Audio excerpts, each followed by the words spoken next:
Good morning, good afternoon, good evening, everybody. However you happen to be watching and or listening to this, I want to welcome you to the latest episode of the Gaming Circle podcast. The podcast where, this week it looks like GDC had a lot to say. Your man K is a little jelly. He wasn't able to be there, but we'll talk about that. I am, of course, your host, Mr. K Asante, TKO Asante on all the places we communicate. I'm joined by the man, the myth, the legend, the one and only Mr. Everborn Saga. Good morning, sir. What's good? All is well. Fantastic. Thank you for being here, sir. You guys will notice that the energy is a little shifted in this podcast early on. It's because there was heated debate before we even got started. God damn. Yeah, we're between me and you. You know, everybody talks about, console wars, Xbox versus PlayStation or whatever. Oh yeah. But the true console wars really started with Mac versus PC. Mac versus PC. And that war is still raging with the fire of 1,000 suns. And then there's also the Android versus iOS war. These things are not new, True. But yes, maybe you'll find out what we were discussing because man, oh man, there was some fire this morning, but someone had to leave before the show could get started. Maybe he'll be back. Anyway, so it's going to be a good one this time around. We have a lot of news to talk about. Of course, GDC left a lot of us some information to chew on, a lot of some speculation, leading us to some interesting conversations that I think we're going to have today. And of course, we've been playing some games. There's some other things going on. There you go. In the Sonic looking fresh on a Saturday morning. Look at this man. You want to say hi, Ada? Very cool. Very nice. Paris is in here already. He's saying a war that ended before it started was Mario versus Sonic, and Sonic lost.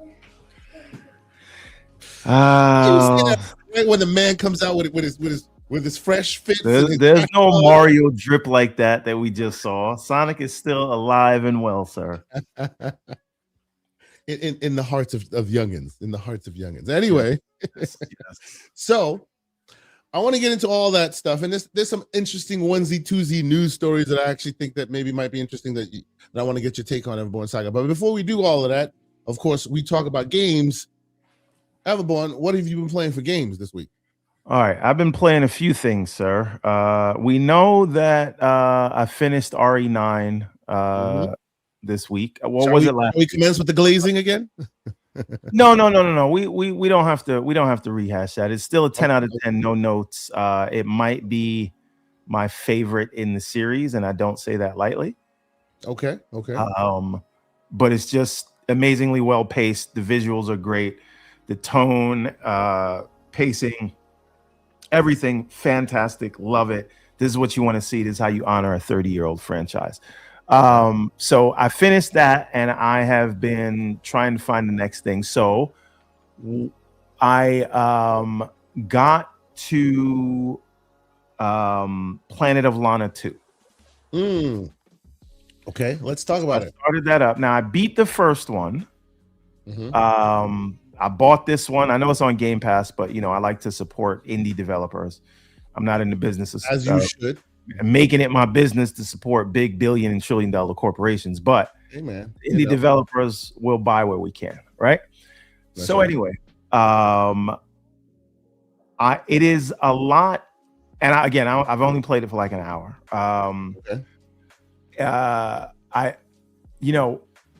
The first one had that sort of Star Wars vibe, and this also does. But I'm kind of used to the Star Wars vibe now. So I'm trying to connect with it.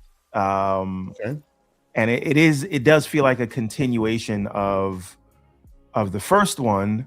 But I feel like the first one ended in a really good place.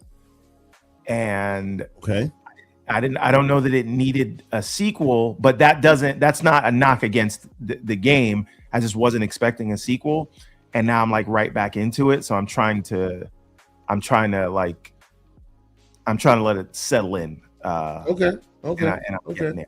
Yeah. So there's that, and then because there's this weird thing in the beginning of the game where you have the little monkey thing Yeah, the little creature that follows you. Yes. So when you Mm. monkey Oh, around, it's like there a we go. point and click kind of thing. But in the beginning, they did this thing where you have to walk through like 10 screens and move the cursor to the edge of the screen to get back to the girl. And it just felt like there could have been a better way to do this. And it just, that beginning thing that they did. I'm going to get back into it. Other than that, connection's a little I've bit been playing choppy. I don't know if it's just for me, but your connection's a tiny bit, little shaky. I don't know if. Oh, there you go. We may or may not. We may or may not need to do a restart. You let me know if it. Oh, here he goes. Yeah, if it gets too far, I'll let you know. Go ahead. But continue. Yeah, So, you're good. Maybe turn off the camera. It might make it a little better for you. All right, I guess you guys don't want to see my pretty face. That's okay. Well, I'm more than just a pretty face. Seeing is the everborn schmear right now. But continue. Okay. All right. But anyway, I hope it's better now. But as we talked about last week, this is the Zelda-style game, but it has like new pixel art. Hit me with that title again. Under the Island. Under the Island. Okay. Yes, very good. Highly recommended. If you're into Link to the Past, this is going to be. I remember we talking briefly about this. This is the one where they use kind of modern sensibilities, but it's a Zelda-like, if you will, right? Yes, because she's in a modern town. There are cars. There's everything. She uses a hockey stick instead of a sword. But there's some magic going on the vacation. I think she just moved somewhere with her parents. Okay. I can't remember, but like there's weird stuff going on. But it's really, really good. It gives you all the Zelda vibes. And I'm in the first temple now, the first castle or whatever. And you know, there's all the puzzles you would think of, and there's some math puzzles. We actually did one in the Discord. Dryer up Joey. We all of us had to get together and like, no, you got to put this one here, you got to put that one there. So shout out yeah, to see, no, but it's really, really good. You can get it for under $20. It is worth every penny. So I've been playing this one. The top-down art style. It just harkens back to a time of yore. You know what I mean? Just a very, very fun. It fun does, but it's like pixel art, but not too pixel art, right? Like it is. It's I don't know. There's something special about this one. So can't say enough about this one. Highly recommend it. I think you can get it for like $17 right now. Cool.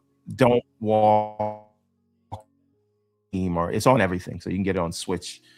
MJ Dark's best place to play. But so there's that, and the other game I've been playing is Alwa's Legacy. I cannot put this thing down. I think this week I clocked about 10 hours in it, which is a lot considering I beat Resident Evil and have been playing another game. So Alwa's Legacy is a Metroidvania. It came out in 2022. They do some very interesting things with platforming. So there's no wall jumps or double jumps, but you can why can't I find Alwa's Legacy? You instead of carrying a sword, you carry a staff, and it allows you to, if you want to get higher, you got to create a bubble, and then you jump on the bubble, and you have to jump off of it before it pops. Or they'll give you like a projectile that you can use to hit switches from far away. You can end on, or it can float on water. So and that's ALWAS Legacy. Yeah, ALWAS. That in. It's the apostrophe S, right? Oh, there you go. Finally, Jesus! I actually, it's the apostrophe that lost me. Anyway, but okay. So Alwa's Legacy, which is on everything. Let's see here. Okay, let me see if I can find some gameplay footage of it so people can see what we're talking about here real quick. I really do like the art style of this one as well. You and your indie style. It's super old school, but it is like. It's more challenging because all these modern Metroidvania is wall jump. This doesn't do any of that, right? So it is easy, but like let me not say it's easy, but like it's challenging, but nothing that is like impossible to do. You see, that's what they do instead of you getting a double kill. Right, and then you can upgrade that bubble so when it explodes, it'll throw out projectiles and things like that, and then you can combine the things. So you see, if you look at the top left, there's the bubble in the middle, and then you have the block, and if you combine the block with the bubble, you'll get something else. Okay. Wow, I didn't even know you could do that. He's learning stuff. That's good. They just double bubbled. I didn't even think of that. Oh, there's so many things I'm gonna go get. He double bubbles. Wow, what are we talking about right now? Okay, created a bubble, stood on it, and then created another one before. Yeah. He double bubbled. I understand. Yes, good. Mind blown. But this is all me just waste. Crimson Desert comes out. There's another thing. I got Monster Hunter Stories 3. Okay. I tried playing it last night. When you playing this? Okay. No. I just wanted to see what the opening was. Monster Hunter Stories 3. This is my issue. They throw way too much information at you up front. Okay. In the Monster Hunter franchise? No, they're just like they're explaining all these systems and how the battles work and all these other things, and I'm like, I need you to just buy me a drink first before you go and kill. All right. Okay. Okay. They just throw so much information at you, it gets overwhelming. So I turned it on last night and had to stop it. I was like, all right, this is too much. It's too late for me to be reading all these sub menus and trying to understand how this fight system works. I can't. Jeez. Everborn, I think we may unfortunately have to have you power cycle, because like I don't know about everybody else, but I hear he is turning disgusting as we talk. Unfortunately, that is the sound of it right now. But so I'm gonna have you a power cycle if you can. All right, I'll be back. Please go ahead and do so. Yeah, and while you do, I will talk to the public and let you know of a few games that I have been playing. Well, okay, so there's one I've been playing. How do I say this? Well, I can't talk about it. All I can say is, when you are able to play it, you will love this game. Let's see, how can I talk about this? So basically, some people know of what the game I'm talking about. We will talk about it at some point soon, because it will release relatively soon. But yeah, I've been playing something really cool that I want to chat with y'all about, but we'll chat about that later. So we won't talk about that. But what I will talk about, what I do want to talk about, is I don't know if people have played this as much, or it's been a thing, or you've even heard of it. It's a demo. It's totally just a demo for now. But as soon as it came out, I had to give it a shot because it's unusually cool. What am I talking about? So if you guys recall, I was a huge fan of the Vampire Survivors franchise, if you will, when it first came out.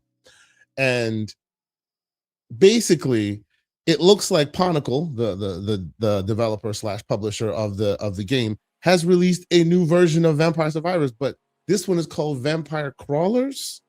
For those who remember, it's part of your old school lineage. Some of the footage here will look familiar to you. I'm showing some footage that has been captured on YouTube, but it is unusually cool. Like the first time he made a game like this with Vampire Survivors, people were like, wow, he has this old school sensibility that we like, right? This proves that it's not just a fluke in his old school sensibilities. This man is deep in that old school world, and he is like really, really reveling in like re-engineering it and bringing it to a fresher, modern audience.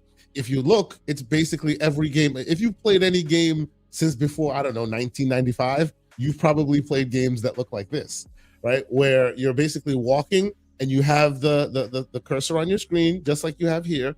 And every time you get to an enemy, you're deciding what to do, right? You're either blocking, or you're using your shield, or you're using whatever you're doing. This, however, obviously, as you can see, takes the Vampire Survivors IP and adds that into this crawler world, this dungeon crawler kind of situation. And believe it or not, it is damn addictive. Like, I saw this and I was like, okay, I see what he's doing. I see it. It's fun and all that. I didn't think too much of it, but man, like hours later, I'm still playing it. And it's, as you can see in the corner, under development, and it's a demo, but it's just too cool. Like he really knows what he's doing when it comes to this stuff. And obviously, if you like the Vampire Survivors stuff, you know exactly what to expect here. It has the same kind of enemy set. It has the same kind of everything. It's almost like turned on its head, if you will. Obviously, now you're in the world instead of on top of the world, and it's not just about surviving. It's more about using your cards in a strategic way to get to the end. And when you get to the end, there are bosses to fight. Believe it or not, if you look at the world, you'll see the overworld offers you multiple paths to get to certain locations, and there's a boss in the middle. So you can go all around and just like handle each of the bad guys you see in your own way, the way you see fit.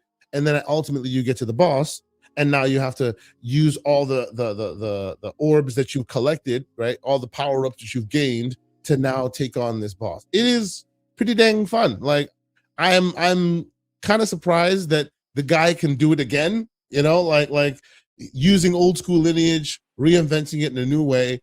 I don't know if this will take over the world like Vampire Survivors did, right? Because you never have a second shot at that lightning in a bottle. But I will say I'm quite impressed with what I'm playing so far here. It's quite cool, and just the implications that this man who made this game is just so capable of delving into that old school bag and coming out with some creative, interesting stuff every time. It's super interesting. I look forward to seeing what he does next.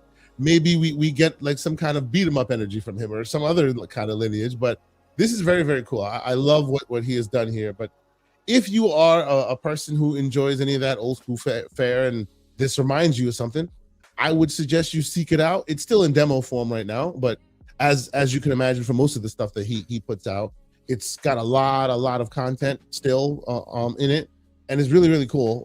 If it has that member berries for you, I suspect you will enjoy it yourself. So there's that. This is Vampire Crawlers from the maker of Vampire Survivors, and I've been playing that real quick. Ooh, and of course, since everyone's not here, it covers the whole damn screen. Look at that face. Anyway, something else I've been playing, which I mean, it's been off and on. I've been playing this, and I need y'all to help me out because I really am enjoying it, but I don't know if I'm going to continue playing it because it's really difficult. Because I know that the likes of a bunch of new games are coming out, and I've been slowly sipping this on and off, and I just wanted to know, if I should continue to stick with it, and that is the Yakuza franchise. So I've always had and of course, before I even finish, here comes Everborn Saga. Microphone check, Everborn. Can you hear me? How are we doing? We all right. Put your cam on. Let's see. Better. We sound all right. We can try it. We can try it. Okay. So there you are. Sounds good. Yeah. All right. So you missed my conversation with the public. Have you tried Vampire Crawlers, sir? Absolutely not. Will you try Vampire Crawlers? Absolutely not. Why not? Too many games, too little time. Can't be trying new stuff. What? I got 3 games I'm playing right now, trying to kill time until Crimson Desert comes out. Yeah, me too. I actually love. I can't wait to continue playing Crimson Desert. That is the problem that I'm on. This is what I wanted to talk to the people about. So I have been playing Yakuza Judgment off and on. The great Lucius Augustus basically challenged me to play some Yakuza games and asked me to start. Look, if you want to get into it, this would be a good start. So I've been playing this. It is really fun, but I keep getting taken away and taken to other games. Then I want to come back to it. Then I move off and I go, and I'm still playing it. But damn it, I have to say, there's a lot to this game, bro. I don't know. Have you played any of this stuff? What game is this? Yakuza? This is Yakuza Judgment. Yeah. No. This is Judgment. Judgment. I have not. Yeah. Okay. Has the Yakuza franchise ever like? I've been meaning to get Yakuza is like One Piece. I've been meaning to. I know that it's essential stuff. I've been meaning to get into it, but then there's like 1,000 episodes. So yeah. So it's like it's become intimidating at this point. But one day I'm gonna like break my leg and be bedridden or something, and then I just mean like I don't mean like I'm gonna break my own leg. I'm saying like something will happen. Something gonna happen to you, and I'll have the time, and I will get to it. But okay, it's I've been playing that still, and there's a lot to it, but I do enjoy. I every time I'm playing it, I'm like, yeah, this is fun. But then next time something pulls me away, and I'm still kind of in it.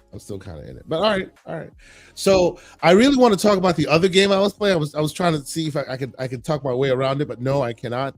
All I will say is there's some pixelated goodness coming for y'all. One day, y'all, we can talk about that. But all right, let us move on. Everyone, 1 second. Any other games you want to talk about before we move on?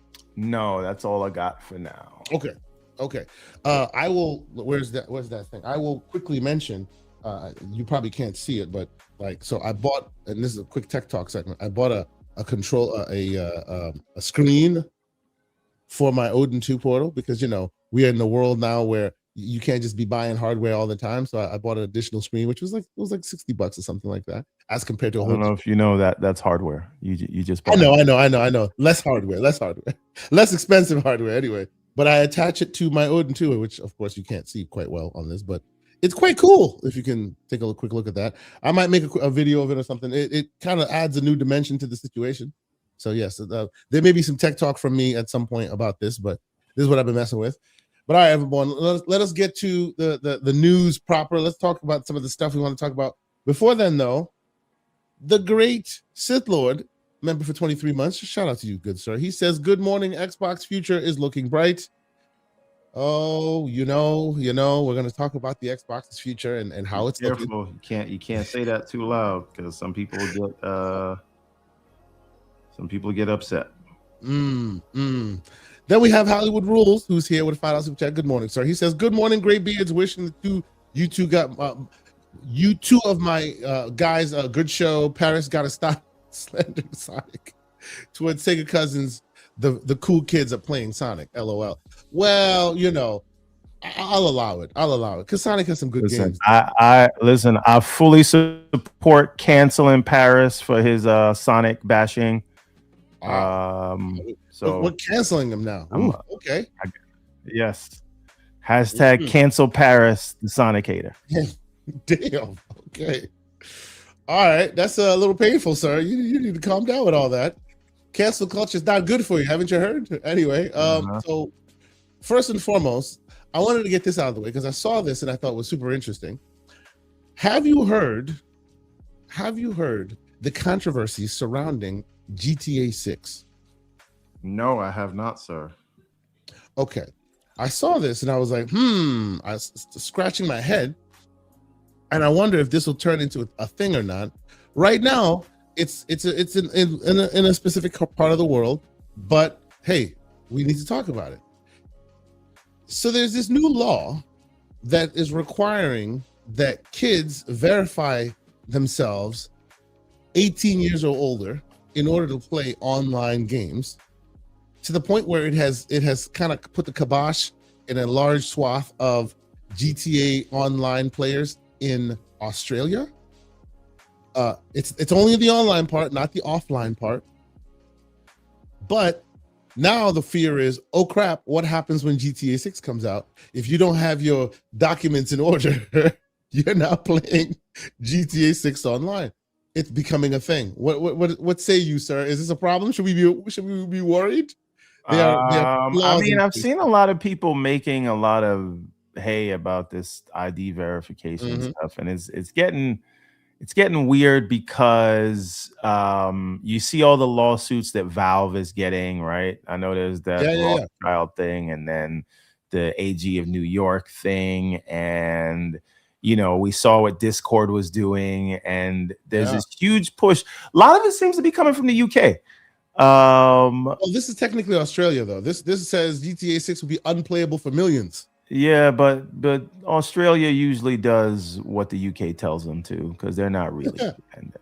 Wow. You're going to have people coming for your neck, man. Calm down. Hey, listen. A lot of Australians feel comfortable talking about American politics. Why can't we talk about Australian politics? Right?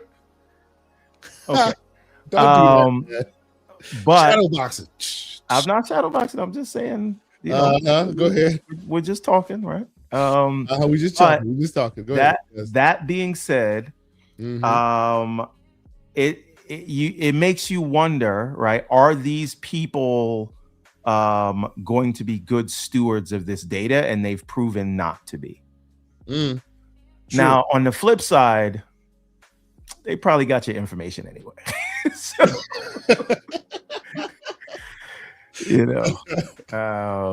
And again, if you're paying for GTA 6 and you have an online account, which means you've given them your credit card, I don't see why that's not enough. But I don't know enough about this. It's just it seems like there's this convergence that's happening with data that these guys are trying to collect. Seems to me like they're just doing it so they can sell this data. But so check this out, and right on time, the great Jesse Norris joins us. What's going on, Jesse? Hope you're doing well. He says the push is mainly coming from a company that is doing political lobbying. That company, of course, is the one that makes the software to verify people's age. Boom goes the dynamite. Damn. There you go. Shout out to Jesse with the facts. That's not even a tinfoil kufi. No, that's just straight up laying it right there. So there you go. That is hilariously devious right there. Okay. I hope that's not the future that's coming for us. I mean, we can get into it. There's a lot of AI-backed information peddling these days that's happening on our side of the coast. So all of this is kind of fair game, I wonder. Yeah, there was a whole bot account yesterday that everybody started following. I'm talking about everybody, right? Like Khalif Adams, everybody. And he changed the account was created in January. It said the account name was Seamus Blackley, but then it was Tom Bennett, and then he changed the handle to Tom Bennett. And then it's like he was posting things that sounded like he was at GDC, but he wasn't really at GDC, and he didn't work at Microsoft. And it seemed legitimate for an hour, and people were reposting it, retweeting stuff, quoting like they had gotchas, and this was all an AI bot. Oh yeah. They're coming for us all, ladies and gentlemen. There's nothing we can do about it. It is what it is. But if you think about that, this is a thing with stuff online and gaming that doesn't matter. If that could happen that quickly, what do you think's happening in politics? Yep. When you're arguing with someone online over politics, are you actually arguing with them, or is it just a bot that's there to suck up all the energy in the room? These days, you can never be too damn cautious. It's or you just don't argue with people on the internet unless you know. You want to argue? Discord.gg/TGCP. Oh boy, come and argue. Yeah, I'll argue with K Asante all day and Lucius Augustus or Slow-Mo. I'm not arguing with strangers online. Indeed. Talk about GCP. Shout out to the great Pixelbit G. He says, we are GCP. We are Legion. Yo, Hollywood rules. TurboGrafx still better. Dig it. Dang. Shout out to the great Pixelbit G, by the way, who inspired today's thumbnail / name, Xbox Nexus. If and when that is a thing, you know where you heard it from. The great Pixelbit G. We've been floating these names. I'm saying I think the Nexus is probably one of the better ones that's out there. For the powers that be, all you got to do is, take it. This is a freebie. Just give Pixel some credit. That's it. I think that's a good name. What do you think, everyone? The Legion. The Xbox Nexus. Oh no, I disagree with that. His name. Come on. No, They should call it Xbox. You want Xbox Copilot plus PC? No. Xbox 365? No. I think they should call it Xbox 5. Call it a day. You got you got PlayStation 6. You want them to be just like as boring as all get out right now. None of these names make sense, right? But the Xbox Nexus does. It's only Nexus okay. Of consoles. No, all right. If you wanted to go down that route, cool. Call it the Xbox Duo. What? It's doing two things. It's doing two things. I don't know what you want me to tell you. Nexus is also two things. No. See, this Nexus, Xbox Nexus is 4 syllables. It's too many. It's the syllables that the problem is that you have an issue. It doesn't roll off the tongue. All right. Doesn't roll off the tongue, he says. All right, well, you can argue with Pixelbit G. That's his name, and I appreciate it. I actually think that's a good one. Too many X's in that name. Now you got like triple X. It's just I got 3 X's. Take that over to porn. Number. Okay. Oh man, what are we doing here, man? Come on. Infinite Number, who's been a member for 23 months, he says, "Morning, y'all. I support canceling Paris for giving me 17 unearned strikes." Wow. At least he didn't give you lashes. Then we have the great Yuzu joining the channel. Shout out to Yuzu. By the way, Yuzu says that Tom Bennett guy wasn't a bot. He was a person. Just trying. He was just a shady person. Okay. Is that better or worse? The person versus bot. I don't know at this point. And then, of course, we have the great Hollywood Rules return once more with a final super chat. He says, "To Pixel and the 2 other guys in the worldwide that had Turbo Graphics, Genesis is still better." Laughing his ass off. Wow. Say it again. As I said, the 3DO and the TurboGrafx 16 were the drug dealer consoles. Those are the ones that the guys with money had in the hood. Everybody had the Super Nintendo or the Genesis, but the guys that also happened to drive a Benz had the 3DO. This guy, TurboGrafx. What you doing? All right, so before we get to some of the bigger stories that we want to talk about, I know you dropped something in our gaming only Discord about the partnership that Microsoft had come together with Nvidia. You want to talk about that a little bit? That seemed to have some interesting implications. What do you think?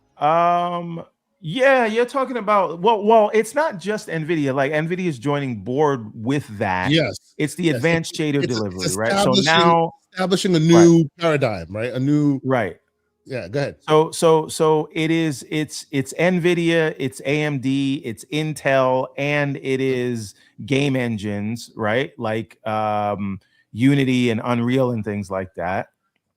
That will kind of build in the correct shaders when you download the game, right? Because one of the things on PC is you get the game, you buy the game, you download it, and then when you start the game, you got to wait for shaders to compile. That doesn't happen on your consoles because they package the shaders as they need to be because they know what hardware they're targeting. So in Microsoft through DirectX has found a way to kind of pre-package those shaders like it happens on consoles.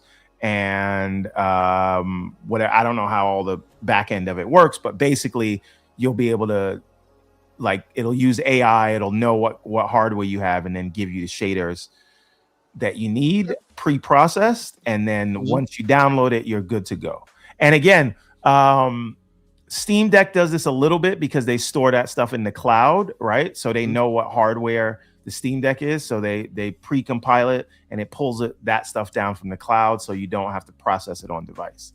And I think that's similar to what's happening here. And to that point, as far as the Steam Deck is concerned, that's why you'll notice if you're on Steam or on the Steam OS, every time you're downloading, you want to play a game, it may download like a small file with it. And it's like independent of even the game itself. Every once in a while, a small file gets downloaded. Those are the shaders updating themselves so that you don't have to go through it during the process. It's pretty cool that they're finally looking to address this because it's been a problem for too damn long. I think if they can all unify, this is great.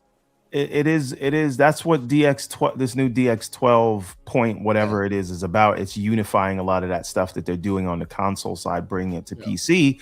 And, you know, you couple this with the other stuff like the presets, right? The auto presets, right? Presets, yep. That's not what it's called. It's like default profile. I think it's called default profile. So what that does, it'll take the game, and then like if you turn it on, it'll automatically set your TDP and your screen refresh rate and things like that for something that'll support that game. So between the shaders being pre-compiled through the shade delivery thing, advanced shader delivery, and then the you slowed down a little. Default profiling. Here we go. Yeah, and then the default profiling, and then I think you're gonna see developers target something like the Helix with presets, just like you got a Steam Deck preset. Developers on PC, if this thing sells any number of millions, they'll have a Helix preset for their PC games, and that the combination of those three things makes it so that PC gaming can become more plug and play while not losing the granularity that regular PC people are into. You're not wrong. Yeah. I think this is a plus for everybody. You know, even if you're not about the PC, the console-esh controller life, this at the end of the day will just equal you getting less shader compilation stutters and time wasted and all that. So that's pretty great.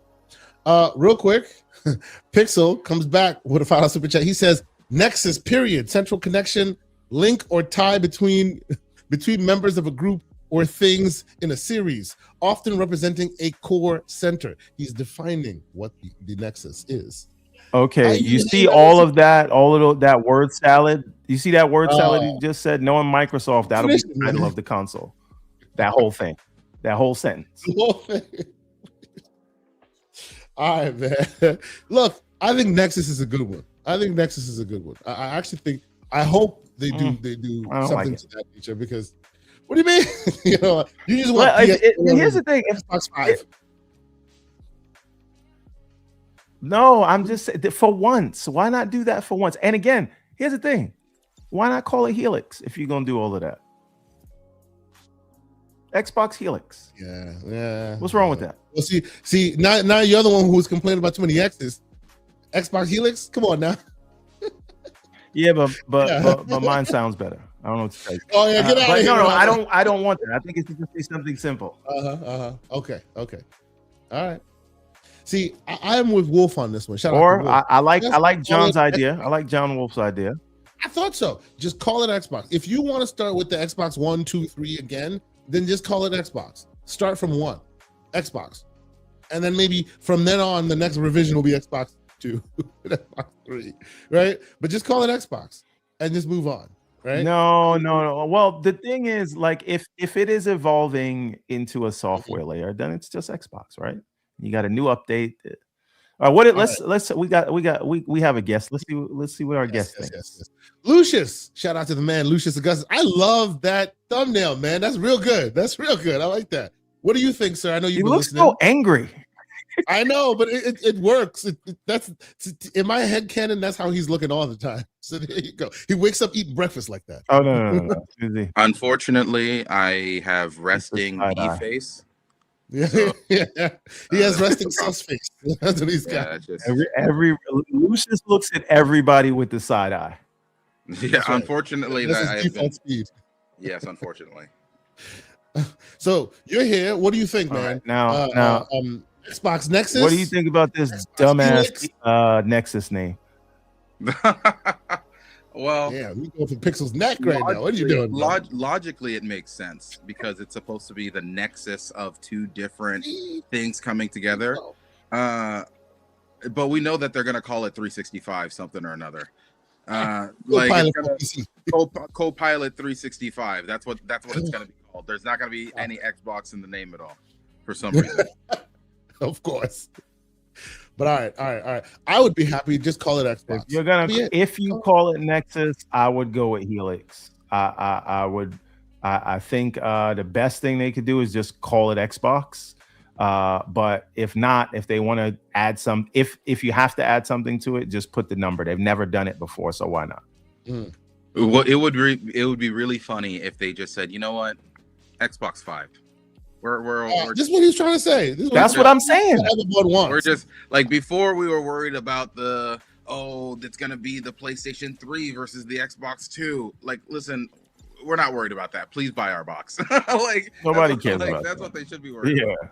Gentlemen, I want to take a divergence, and we'll get back to gaming talk, because this will all culminate in GDC talk. Obviously, I want us to talk GDC. That's what we're here for. But because Lucius is here, and because there was some heat before the damn show, I want to have a quick tech moment and have this conversation. Because if you've been around, and we talk tech around here from time to time, things we buy and all this, right? If you've been around this channel and all this, or even any of the tech space in any recent amount of time, you'll notice that there's a lot of moving and shaking happening in the ARM space, right? I have always, and this is me historically coming letting you know, historically, I build Hackintoshes, I build Macs that run Windows and back and forth and all this. I've done that for a long time, because I used to do a lot of music production and I wanted to use Logic. So I do a lot of that, right? But in recent years, I've moved on. I use other software, so not as much. My wife is a Mac user. She uses Mac upstairs. She uses it for her production and her photography studio and all of that, right? But I have to say, this device is the closest to me thinking of buying a Mac that I have ever come. Now, Lucius, you started this thing. You, and I know where you're going with it. We'll bring that into it later. But what are your thoughts on this device? Now, this is, what is it? Sub $600 or? Yep, $599. Right. Let's keep it a buck and talk about what this actually is. It is a chip that was once in the iPhone. It's an iPhone chip from 2 years ago, if I'm not mistaken. It was the model from 2 years ago that was in the Pro phone. So it wasn't like the lowest level phone. It was like the higher end version. And it was the higher end from 2 years ago. Yes. Yeah. And now they've basically built this into like a laptop, as they do, and it's $600. And what are your thoughts, sir? Okay. So first, let's understand the play space that we're in, right? Apple, on average, sells about 200 million iPhones a year, global. So they have to make over 200 million chips. Those chips, when they have a year that's like down 0.5% or something tiny, that means that they have thousands, hundreds of thousands, millions of chips just sitting around. So the cost of typically figuring out the chip and all of that other stuff, it's already done. It was done 2 years ago. So it's very easy for them in a laptop market where, okay, laptops might sell at best 20, 30 million for particular models, right? That's an insanely successful laptop. They typically don't sell anywhere near that. Is best case scenario. That is like the XPS 13 sort of numbers, right? Like, because when the XPS 13 came out, right, like MacBook Air numbers, right? Those, like, it only happens for very particular popular models. So even on the low end, where this thing might sell like 5 million, that is insane number. Yeah, that is so low in comparison to how much Apple sells iPhones per year. So this is how they're able to create this product in the first place. They have all these extra chips lying around. They were insanely powerful when they came out for the device that they came out on, and they just said to themselves, well, we're already kind of intermixing Mac OS and iOS. Essentially, it's different platforms that are running off of the same architecture. They're all running off of ARM now. And one moment, I'm sorry, forgive me. I see some time sensitive chats that I want to just really quickly get a hold of we lose the thread. First off, because the man is not going to be able to stay long, Slow-mo backslap with a $20 super chat. Brother, you don't need to be so generous. I appreciate you, bro. He says, morning, gents. Can't stay long. Today is one of my son's birthday. Happy birthday to your son. He says, no, not Umbra. This son just turned 15, which is a longer period than Sonic has ever been relevant. Enjoy the game the way John enjoys his bidet. Sonic SNES was king. All right, this is what he says. Slow-mo. First of all, Slow-mo, happy birthday to your son. I hope he has a fantastic day, and I hope you have a terrible day. Oh, wow, sir, that is not nice. Not nice. And Pixel Bit G says with a $2 super chat, the media will say it is one gen behind PS6 if they just call it Xbox. Yeah, if they just call it Xbox 5, or if they just call it Xbox, then if they call in it the same way that they call it iPhone. Well, I mean, listen. The media is gonna work double time to have the worst takes about this thing, so you can't even pay attention to that. They're gonna do that anyway. I don't know how much to do. Infinite Umbrella says, let's all wish Slow-mo a terrible day. Yes. Happy birthday to Slow-mo's son. Terrible day to Slow-mo. Damn. Okay, please continue, gentlemen, and shout out to Slow-mo. I hope Slow-mo's son's birthday is great at Slow-mo's expense. Yeah, it's hilarious. So okay, yeah. Go ahead. Yes. So now that we understand how this chip is even making its way inside of this device, what is this device? It is a $600 all aluminum frame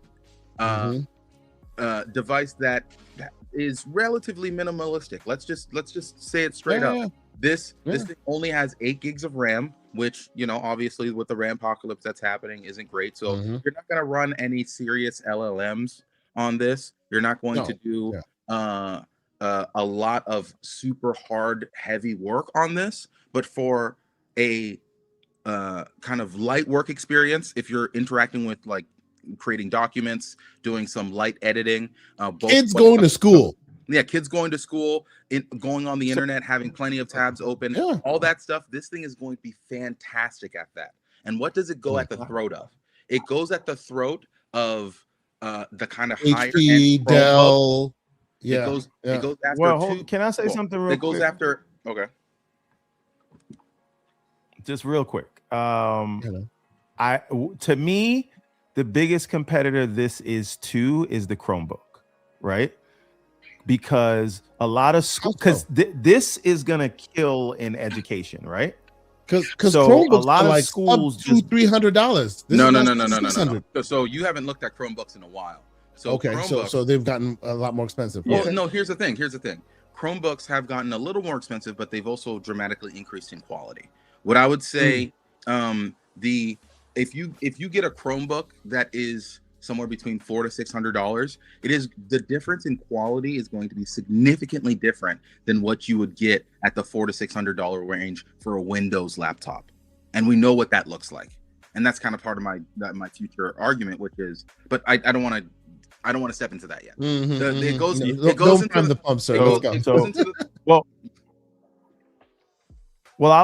Let me just say this other thing, right? The fascinating thing here, before we get into the economics of it and price of it, is that the A Pro chips are capable of running full fat Mac OS, right? Yes. And so when I think about that, I think about, well, wait a minute. You got a folding phone coming up. Could you open that thing and could it be iOS and a Mac? Right? No, could you start docking iPhones and have a DeX-like experience? Hold on. Maybe. Hold on. So what if you docked your iPhone and then it's a full-blown Mac? Because this is a software chip. It's basically unified. Yeah. Well, here's my I thought they would go ahead. Yeah. With the folding iPhone, I thought that they would go from when it's folded, closed, and you got just the front screen, that's standard iOS. When you flip it open, that's iPad OS. It's iPad. and then you dock it, what if and it when turns you And into then a when you Mac. dock it, Mac. it becomes Mac OS. That's pretty sweet. That would So- be pretty so sweet. it- Yeah. That would be It crazy. has Come on. functionality. Yeah, that'd be cool. Well, because all of it is basically in the same, like it all derives from each other. So you could basically package that whole thing and just only make it available to the different sizes as you increase. That's a very interesting idea. And Apple has already. I mean, it's also going to be $2,000. So like, Oh yeah, it's going to be expensive. But here's the thing: Apple has already perfected the fanless experience, right? They've been doing MacBook Airs for years. This MacBook Neo is also fanless. So the idea of like them knowing how to properly cool something despite a fanless, like we know that they can do that. They've been doing it for years. So just to get back to this, right? So you have this all aluminum frame, $600 device that is going to work for most people, is very high quality, and it gets more people into the like Apple universe. Which is what they really want. They want to get your hooks in with all their different subscription models, right? And this gets you into that door. So why do I mention this? You know, we typically talk about video games here. Why do I mention this? Well, this is going at the throat of kind of higher end Chromebooks, and it's going at the throat of a lot of Windows OEMs. You saw Asus, Acer, and I believe HP all put out public statements. Like their leadership put out public statements about this because their shareholders were freaking out, right?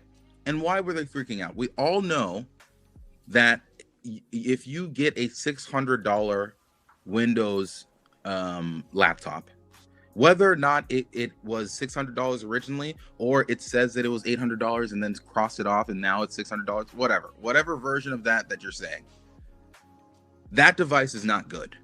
That device is going to have more RAM than this system will, right? Yeah. And it will have a larger hard drive, most likely. Most likely it'll have like a terabyte or something. So those are wins. But can you consider that a win inside a device that's going to not be properly cooled? Yeah. That it will probably be worse battery life, bigger battery, and when you unplug the laptop, the performance goes down a ditch.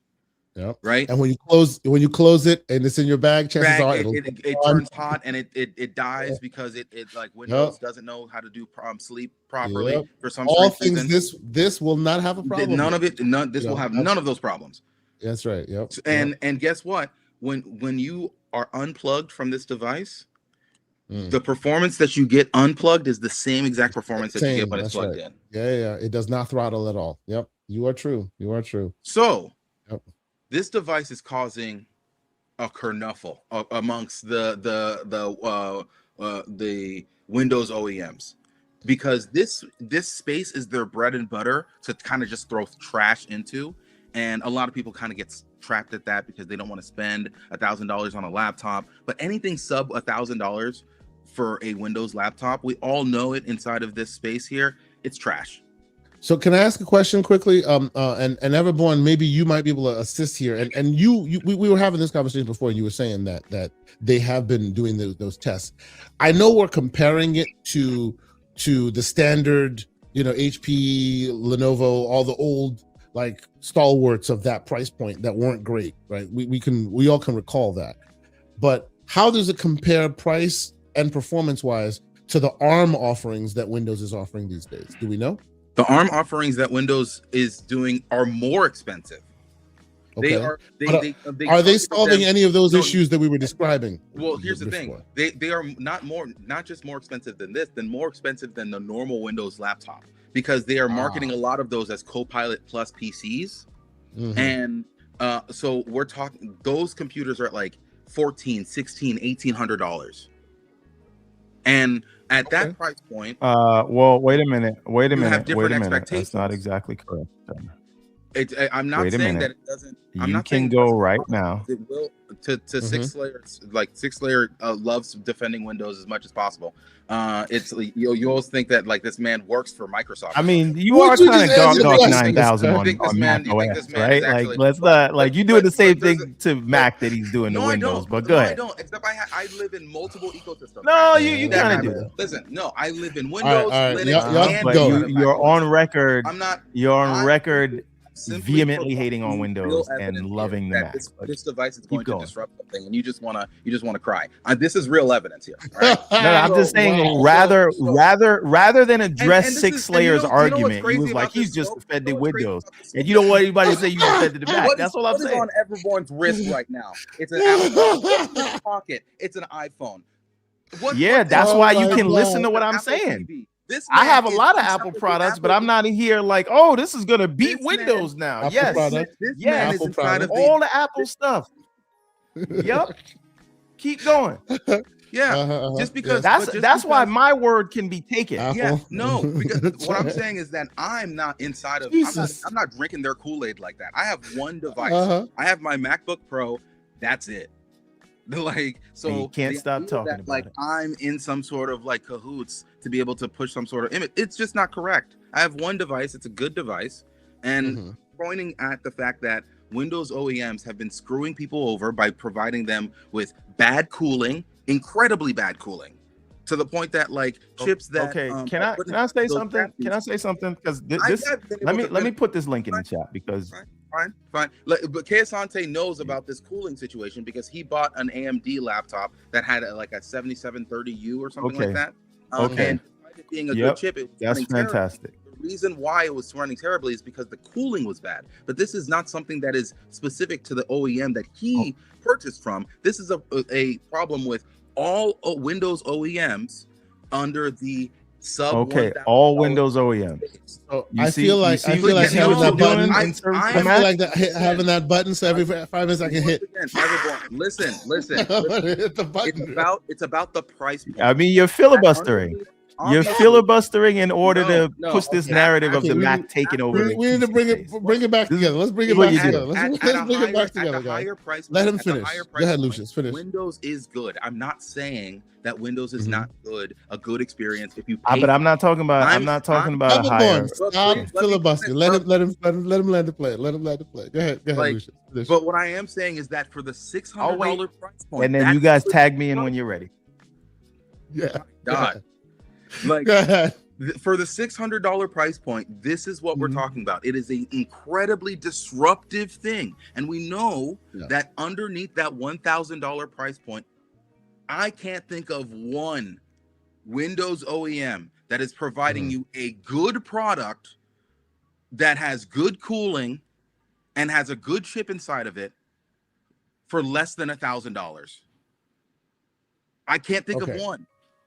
Okay, and if you could point towards that product that exists, sure, we'll talk about that product, and I'll point to every single thing that's wrong with that product. And I'm not talking about a sale; I'm talking about wholesale price.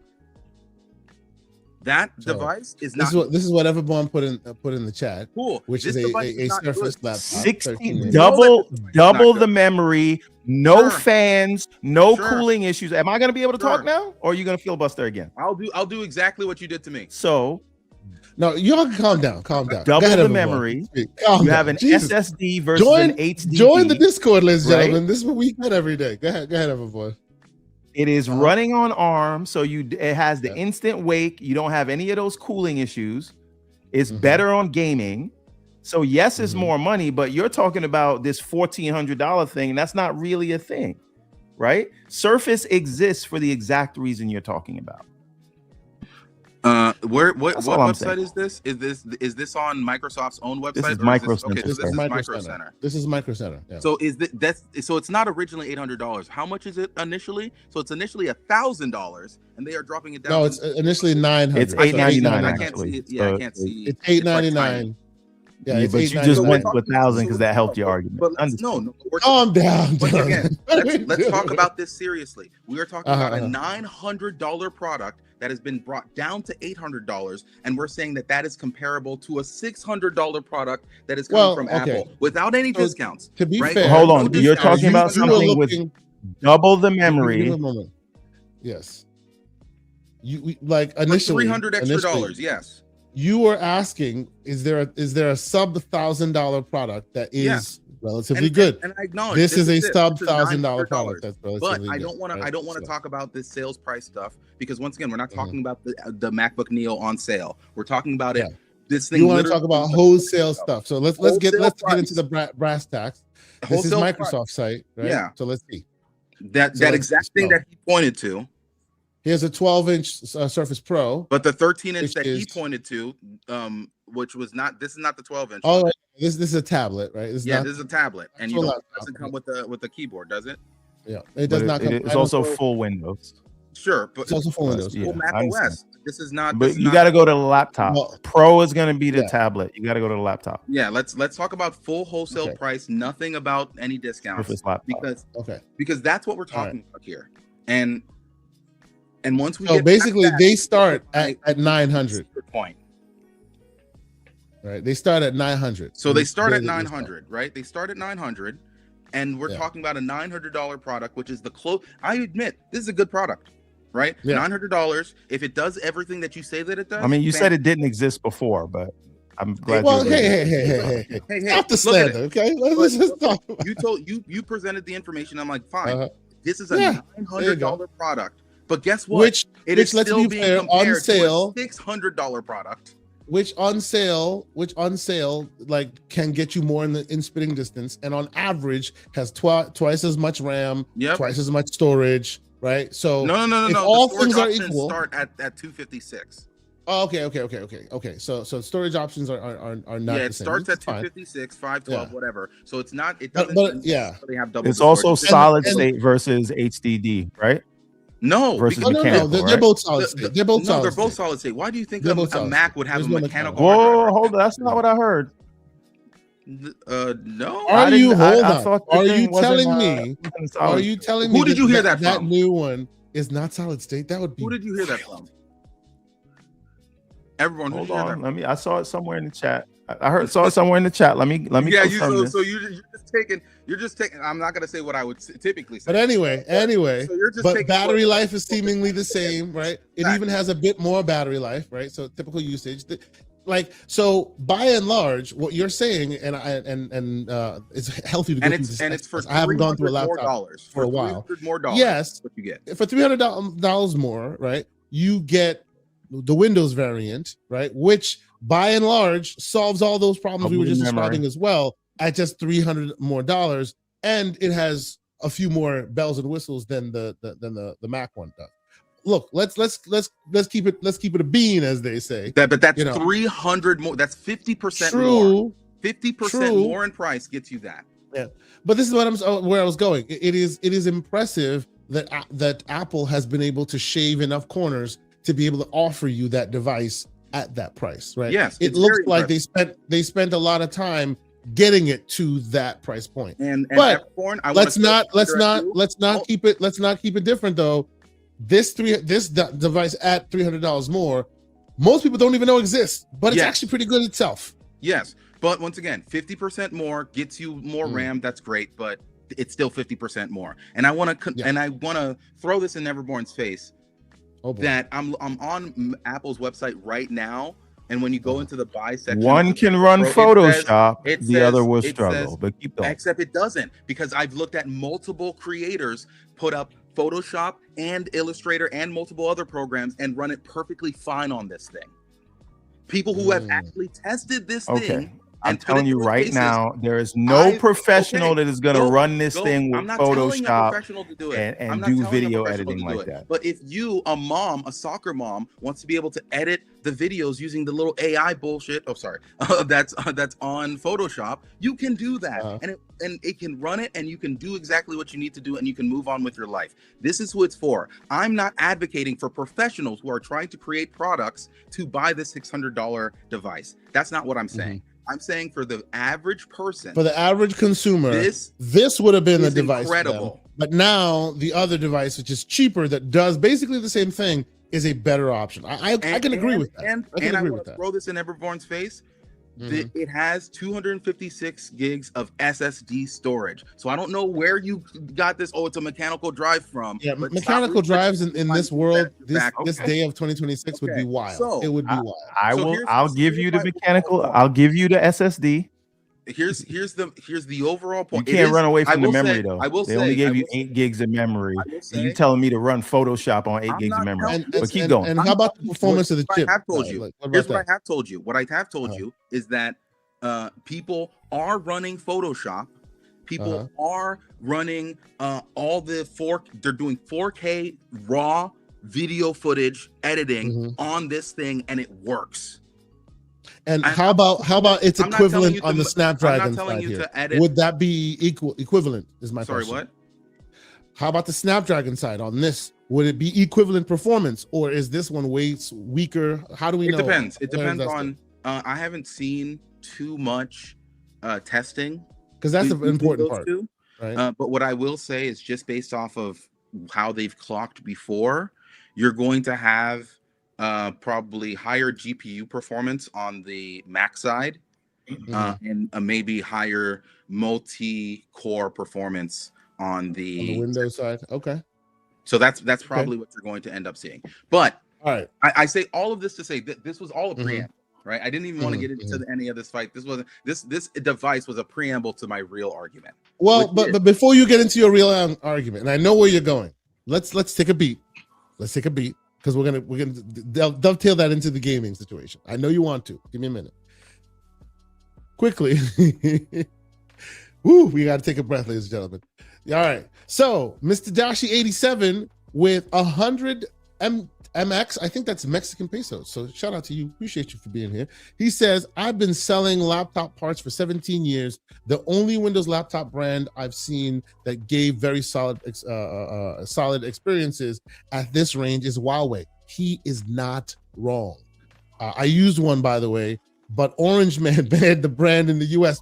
Bro, I'm with you. I had the same exact device. Like I had what was it called again? The Pro variant right before Orange Man banned it in the States. And I actually bought it from a Microsoft store at the time. I went in to get a Surface and walked out with a Huawei device because it just gave you so much at the same price.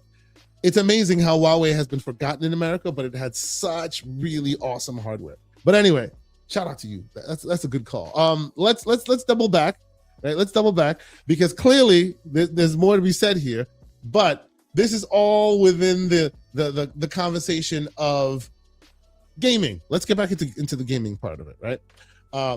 So I will let you, Lucius, make your point because then it'll bring us into our gaming conversation. And by the way, before he does, shout out to all the folks that are watching. Shout out to the people who are continuing to be excellent in our chat and have these great conversations. Please hit the like button on YouTube if you have not done so. Go ahead. I do before we move on, debate aside, because I don't want that to get lost. I do think the Neo is a fascinating product. I'm gonna buy one.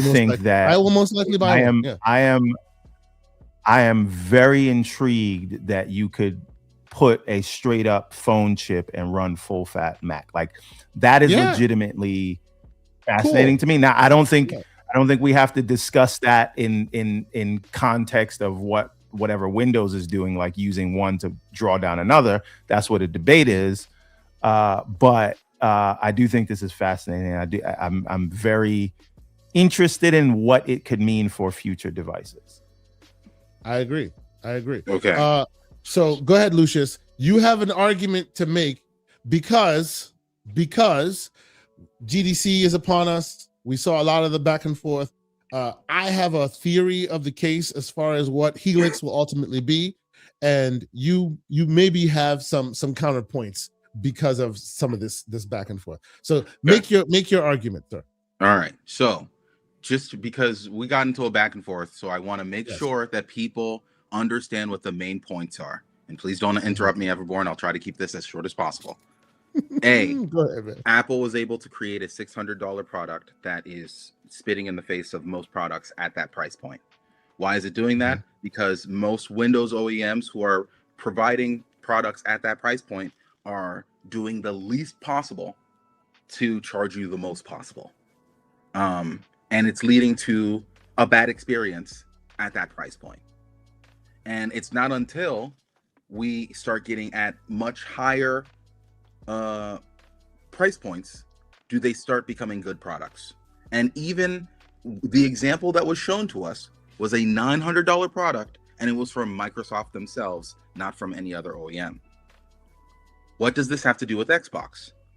Well, Xbox's next strategy might be to use OEMs as potential partners to make different versions of the Xbox. So you might have an Xbox from Dell and an Xbox from HP and an Xbox from whoever.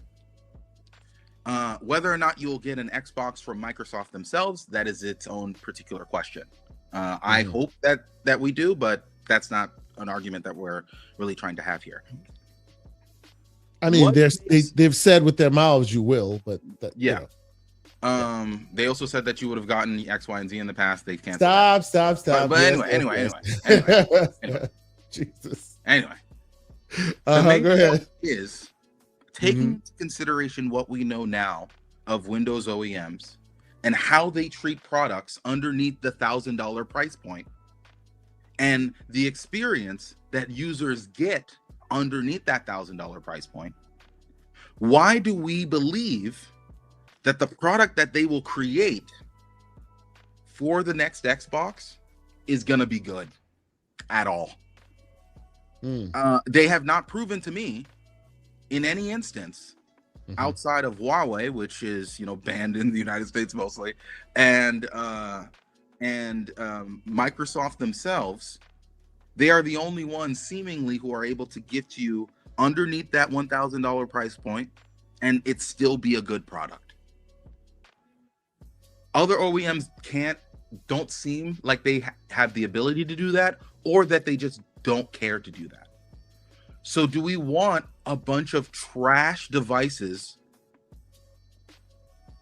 creating this negative perception about Xbox on top of everything else?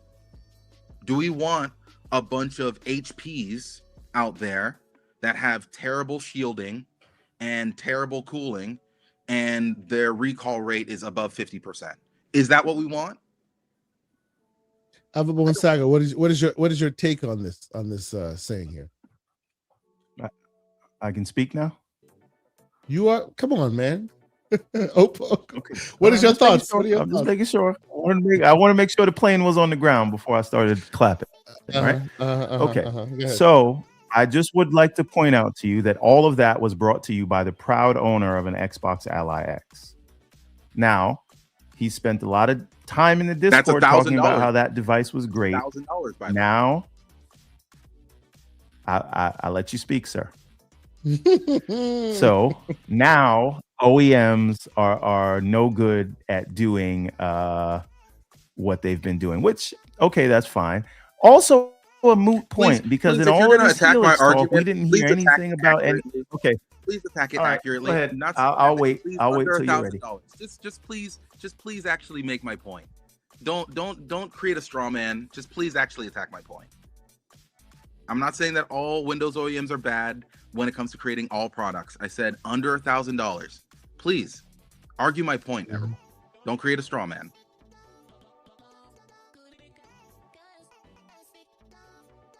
We're waiting. Come on, everyone. Please join in. I don't know if I can. You could just come on, man. Go for it. Yes. So, in all of this Helix talk, we didn't hear anything about any OEMs, right? So that whole argument about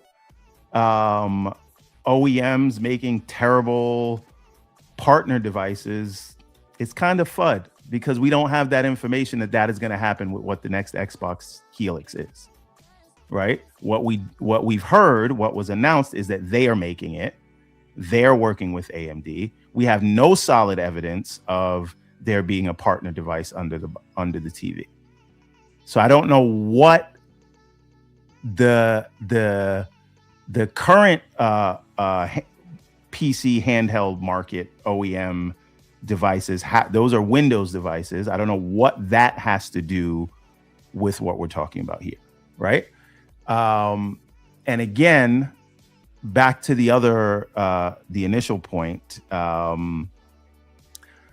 I think we can acknowledge what Apple's doing without tearing down other things, and it seems like that was the goal of the tirade. So that's kind of where I stand on the okay. thing. So before we continue, and we're gonna get back into all of this, let us reset at the top of what GDC brought about, okay? Because we've heard each side have their little, the ring has the light, the bell has tolled. They've come in, they do some sparring, some left hooks, some right hooks. It's been fun. I've been chewing my popcorn. Let us regroup. We'll talk about what additional information was shared, and then we can get back into speculation town as far as OEMs and the like. Okay, so obviously GDC was a thing, right? It was far more public facing than it has been historically. Obviously, they didn't share any official keynotes or anything like that, but you basically got a chance to see the whole thing because there were folks that were able to record it and put a lot of the speeches out on Front Street. Let me see here. There was a video, and I will tell you to go check out the day one website where they actually just posted the whole. Did you notice Destin also tried to record the keynote and they told him to shut it down? And I think they told day one, and day one was like, "We got permission up front. Here's the whole thing." Okay, so there you go. So if you want to hear and see some of the logistical talk and some of the back and forth, some of the official word, there's video footage of it, and a lot of folks, and of course there comes the wizard himself to deliver the message, right? So we got a lot of interesting takes on it, but the TLDR of it, if I can say so, is it's kind of along the same lines of what we've been talking about. Can I just say one thing just before we get to this? Sure. I do, because I don't want to be mistaken in what I was saying earlier. There is nothing in the Windows space at the $599 price point as the MacBook Neo. Lucius is true. % correct about that. Yeah. I think the question, and we don't have to answer it or adjudicate it now, is when these things happen, typically it forces the market to address it and create products that can at least try to come at that point. So I think it's a good all up for the industry that the Neo exists. So and that's where I actually wanted to go eventually with the conversation as far as and I will say upfront, full disclosure, I have worked for some of these companies that make some of these machines that Lucius can attest that have not provided that great quality at that price point. My pushback on his statement at that is that they've never needed to, right? They all seem to have their fiefdoms worked out, where we'll only push the envelope so much because we want to be able to have some revenue on top. So it's a cabal. Exactly. This may be the first time they've actually had an outsider push them in an interesting way to where it might warrant some changes. Before then, it was actually the Surface products that pushed them to actually produce better looking products. Before then, the Surface, the laptop scene was actually kind of garbage, right? And real quick, because we did not have a perspective from inside the room. Ladies and gentlemen, Paris Lilly. There he is with the best avatar out there, PFP out there. Just real quick before you jump in, Paris, the thing I would say is the $1,000 price point where Windows is well at, even that only exists because of the MacBook Air. Mm-hmm. Right? Yeah. That is the reason Surface did what they did. So I believe the MacBook Neo is going to force them to create something at that price point that at least tries to approach that quality. I can see that as well. That's the hope that this device brings me, that now they have outside influence or outside pushback, so they no longer can rest on their laurels between themselves anymore. we wouldn't have the Surface if the MacBook wasn't doing what it was doing. And then those OEMs would not be making those thin books if the Surface and the MacBooks weren't there, because you have to compete at that level. So this is now like the new bar. Well, okay, so before we head back down into that talk, we don't have to. I just wanted to like make everybody knew I wasn't slandering the Neo. It is fruitful conversation, and we'll thread that. But I want Paris to give us his take, because obviously he was there. I'm a little jealous. It is what it is. Paris, sir, welcome.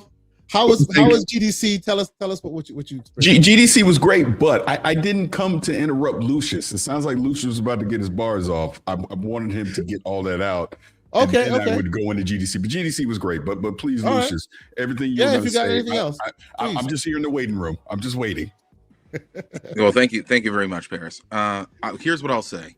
These, I think Everborn brings up a good point, because if we're just talking about what is officially they've just talked about Helix X, Y, and Z, but we've known for a very long time now. There's been conversations in the back rooms of Windows and Microsoft utilizing its partners for its next Xbox project. The Asus Xbox Ally is an example of that. It is the Xbox Ally X, the one that I have, is a good product. I love it. It's $1,000 though, right?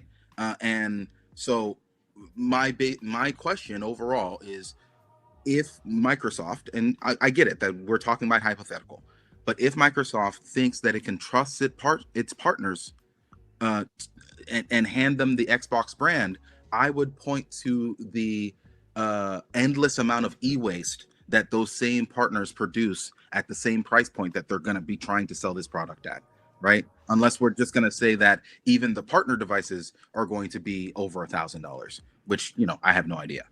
So the thing is, though, I think we do have to look at that the one device, because there's a lot of PC handhelds out there, and the one device that they allowed the Xbox name to go on, they were very involved in that. So I don't think it's just hey, use the Xbox name and go with God, right? If you are going to use the Xbox name, they're going to work hand in hand with you and help in the design, packaging, messaging, whatever they did with Asus to work that out. It's not like they said, Asus, do you, right? So I don't think you're going to see random garbage devices from, like, I'm not disrespecting Aya Neo, but that's the random name I could think of. You're not going to see like a random Aya Neo Xbox, right? And if you do, it will be as a result of a close partnership where Microsoft is not just allowing them to do anything and put the name on it, because that's not what happened with the Asus device. True, that is true. Paris, I think the floor is yours, sir. Well, thank you. And so I'll let you lead me into whatever conversation you want me to have about this. Okay. It's multifaceted. So obviously we had a lot announced. I'm showing the day one video of the conference. I know that beyond that, there's probably some conversations that you may be allowed to or not allowed to talk about.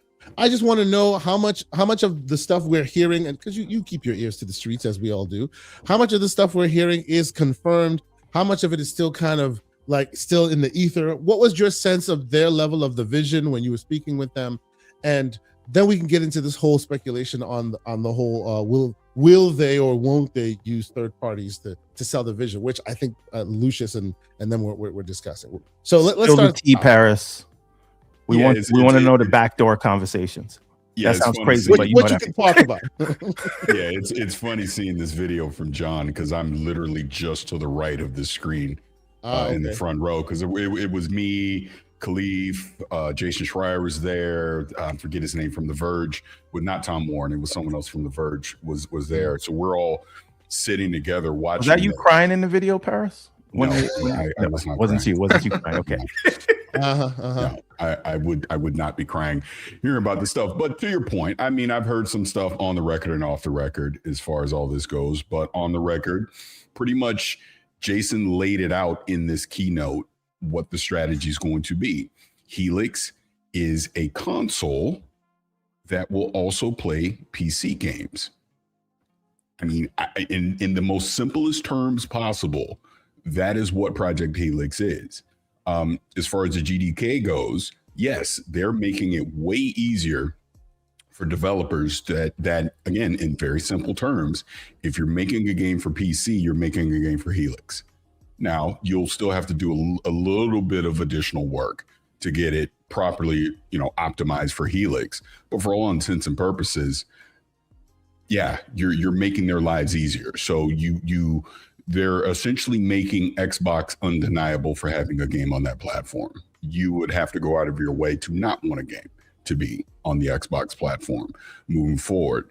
As far as game preservation goes, backwards compatibility, they have not 100% laid out what the plan is going to be. I've seen all kind of wild rumor and speculation about what that's going to be, but Helix is an Xbox console. So think of it this way. Anything that you can play on the Xbox Series X or S today from your back catalog will work on Helix. Again, in simple terms. Now, as far as what they potentially may bring backwards compatibility to Windows PC, TBD. I have no idea how that's going to work other than this. Because a very smart person told me this years ago, and it still applies today.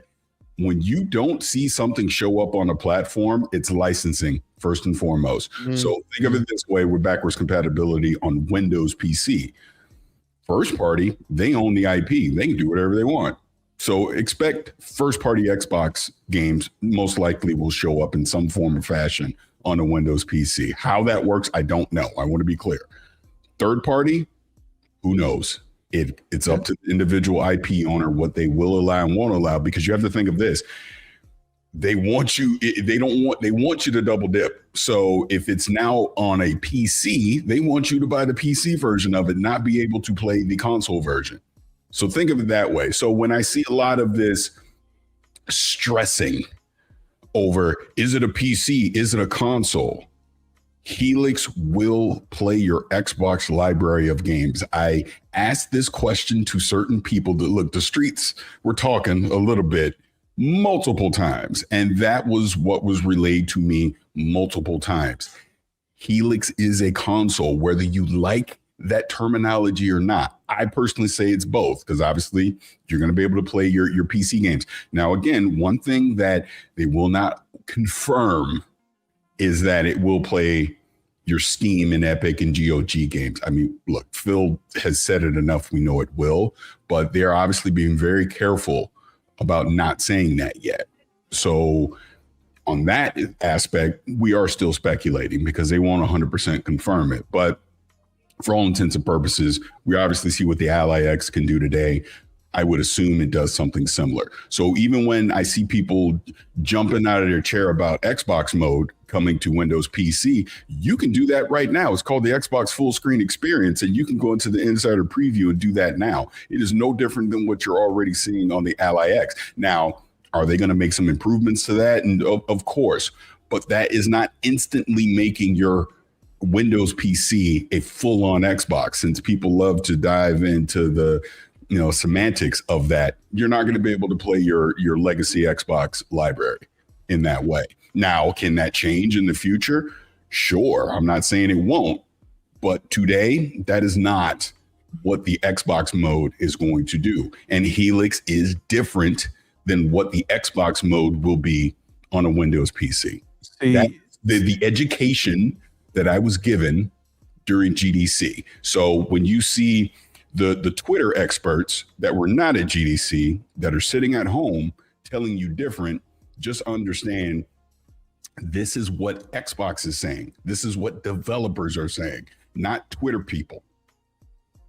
So you have said a lot of things that that answer questions that I've been asking in the Discord during the week, and to a lot of people are looking at the current Xbox Ally and the full screen experience, now Xbox mode, and thinking that's it, that's all you're getting, and that's the reason you're getting this OEM talk, right? Where people say OEMs are going to make the thing because they're thinking it's just that. But the reality is and even this is even from me, an outsider who's only read the blog from Xbox Wire and watched this full keynote thing, so you have more info than me.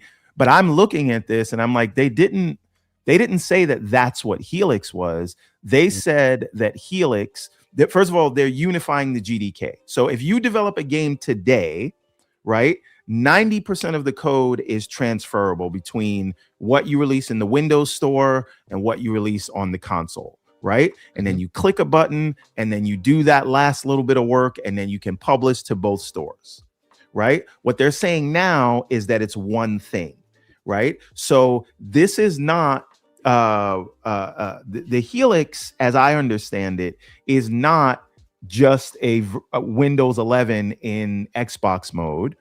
It is a proper console, right, from a user experience perspective, but the games that it runs are PC executables, right? Which means theoretically you should be able to run any game on it, right? That's thing one. Thing two, Xbox mode on PC is, it is what we know as FSE today, but we all expect, and Paris, please keep me honest here, we all expect that will get a visual overhaul at some point to be in line with what you have on the console. So when you go into Xbox mode, which again still needs refining, we need updates to happen within that app and things like that. But when you go into Xbox mode, it will look like your console, but you're still on a PC and can go back to proper full fat Windows 11 or 12. Limitations on the games that you will be able to play. Look, everything moving forward, you're going to be fine. But to the back catalog, you're not going to be able to access everything, essentially, unless, again, in simple terms, unless it's Xbox Play Anywhere. Think of it that way. Right. So, and that's the key distinction that some people like are I think conflating, and other people are, I'm sorry to say this, some people are purposely spreading FUD. That's just what they're doing, right? And that's kind of and if I just didn't want to interrupt for a second. That to me is the frustrating thing that I've seen online, because I've tried to discuss it in, good faith, and I got people still just saying nonsense. And I'm like, you were not there. I'm telling you what I was told. How much clearer can I be? And one other thing to just add to this conversation, the custom AMD SoC plays a critical role in all of this, because if you don't have that, because this is why I put up the tweet the other day, you can't walk into Best Buy and build your own Project Helix because you can't get that AMD SoC. That AMD SoC will only be Microsoft, and to the OEM question, their partners. Their partners potentially can make an OEM device that will have that AMD SoC, and essentially it is an Xbox because it has that AMD SoC, which will enable it to do all the other things that we're talking about here as far as backward compatibility. Can you talk and all that a little bit more about that part? So, and that's where our speculation comes in, right? And that's where Lucius and we were all talking about it. Obviously, their partners will be anointed with the SoC, which then will have them creating those devices. Lucius is under the impression that historically they have not been so great with selling Microsoft's message. Why should we think that it would be any better this time? What are your thoughts about it? I mean, I don't know. I can't answer that question. I'm just, and again, the OEM stuff is still rumor. They have not confirmed that is happening. But if they're going to allow an Asus or a Lenovo to quote unquote make an Xbox certified device, then that means it's going to have that AMD SoC. That's what I'm saying. It's not, I can't put an Intel chip in there with an Nvidia GPU and call it an Xbox certified device. That doesn't make sense. And you're not going to be able to do everything that Helix can do. If you're not doing everything that Helix can do, then you're a Windows PC. That's how I look at it. Here's something from the keynote that Jason set up there, is that what they're doing with AMD is a family of chips, right? So there's the chip that's going to be in their box, right? The Helix. And then there's going to be other chips, probably that are designed for handhelds. But he also said something interesting to me, which is this stuff that they're working on will also include AMD's discrete GPUs. So what that means when we say that is people will be able to buy one of these kind of, I don't know if I would call it a Helix GPU, but whatever they did with AMD, that tech will carry forward. And if it is the chip from AMD that is allowing the backwards compatibility, is it possible? I don't know the answer to this. This is a question, and maybe you can give us insight, or maybe you can't. But is it possible that if these chips, if this is a family of chips, including discrete GPUs, could you theoretically build your own PC with one of these discrete That's GPUs? what I'm trying to tell you. No, that will not be for custom. You can't walk into a store and buy that. Just like today, you can't walk into a store and buy the one for the PlayStation or the Xbox Series X today. It's literally no different. And that's what I don't know. And again, this is not against you. This is the thing that I keep seeing online. They think, oh, hey, I'm just going to walk into Target and go buy one. No, you're not. There's a reason it's a strategic partnership with AMD, the same way that PlayStation is doing a strategic partnership with AMD, so that you need that particular piece of silicone to be able to replicate what that device is going to do. Now, again, if there's OEM, I'm sure there'll be scaling performance levels of it. But at the end of the day, Xbox has to certify it as an Xbox device until they do, so again, the average consumer will not be able to do that. And I guess my point again is this really deals more with legacy content more than future content. Future content, you can build whatever you want because it'll run on Windows and it's going to be play anywhere, and you'll have access to Steam and GOG and Epic and all these things, and you'll be able to play all the future games on your PC that you built. But I think the difference is they are still going to classify Helix as a console. Again, go back. The very first slide that Jason Ronald showed in that keynote, what did it say? It can play Xbox console games and PC games. It's console. In that sense, they're not just, because if that was the case, why are they going through all this to make Helix? Just tell people, hey, go get a PC and it's Windows and our games are there. They're still making custom specific hardware that they're classifying a console. No, it doesn't seem wrong there. And that's everything that I took from GDC this week. They understand the importance of having a console. I don't. It solves some problems. We can respond. Go ahead, everyone. You were saying. No. I was never in any doubt of that, and that's why I said the way that I've been thinking about this is not the Xbox going away in favor of PC, or this is not the console becoming the PC. This is the console playing PC games, which are two different things. I only was thrown off when he said this tech will also be included in discrete GPUs, and when we say discrete GPU, that is a separate GPU that you're buying. Now, maybe it's going to be in custom pre-built, and that's why it's discrete GPU. So if you're buying it, I don't know if they're a partner, but let's say Dell's a partner with Alienware. So it'll have a discrete GPU, not one that you could buy, something that is only in there. But usually when we think of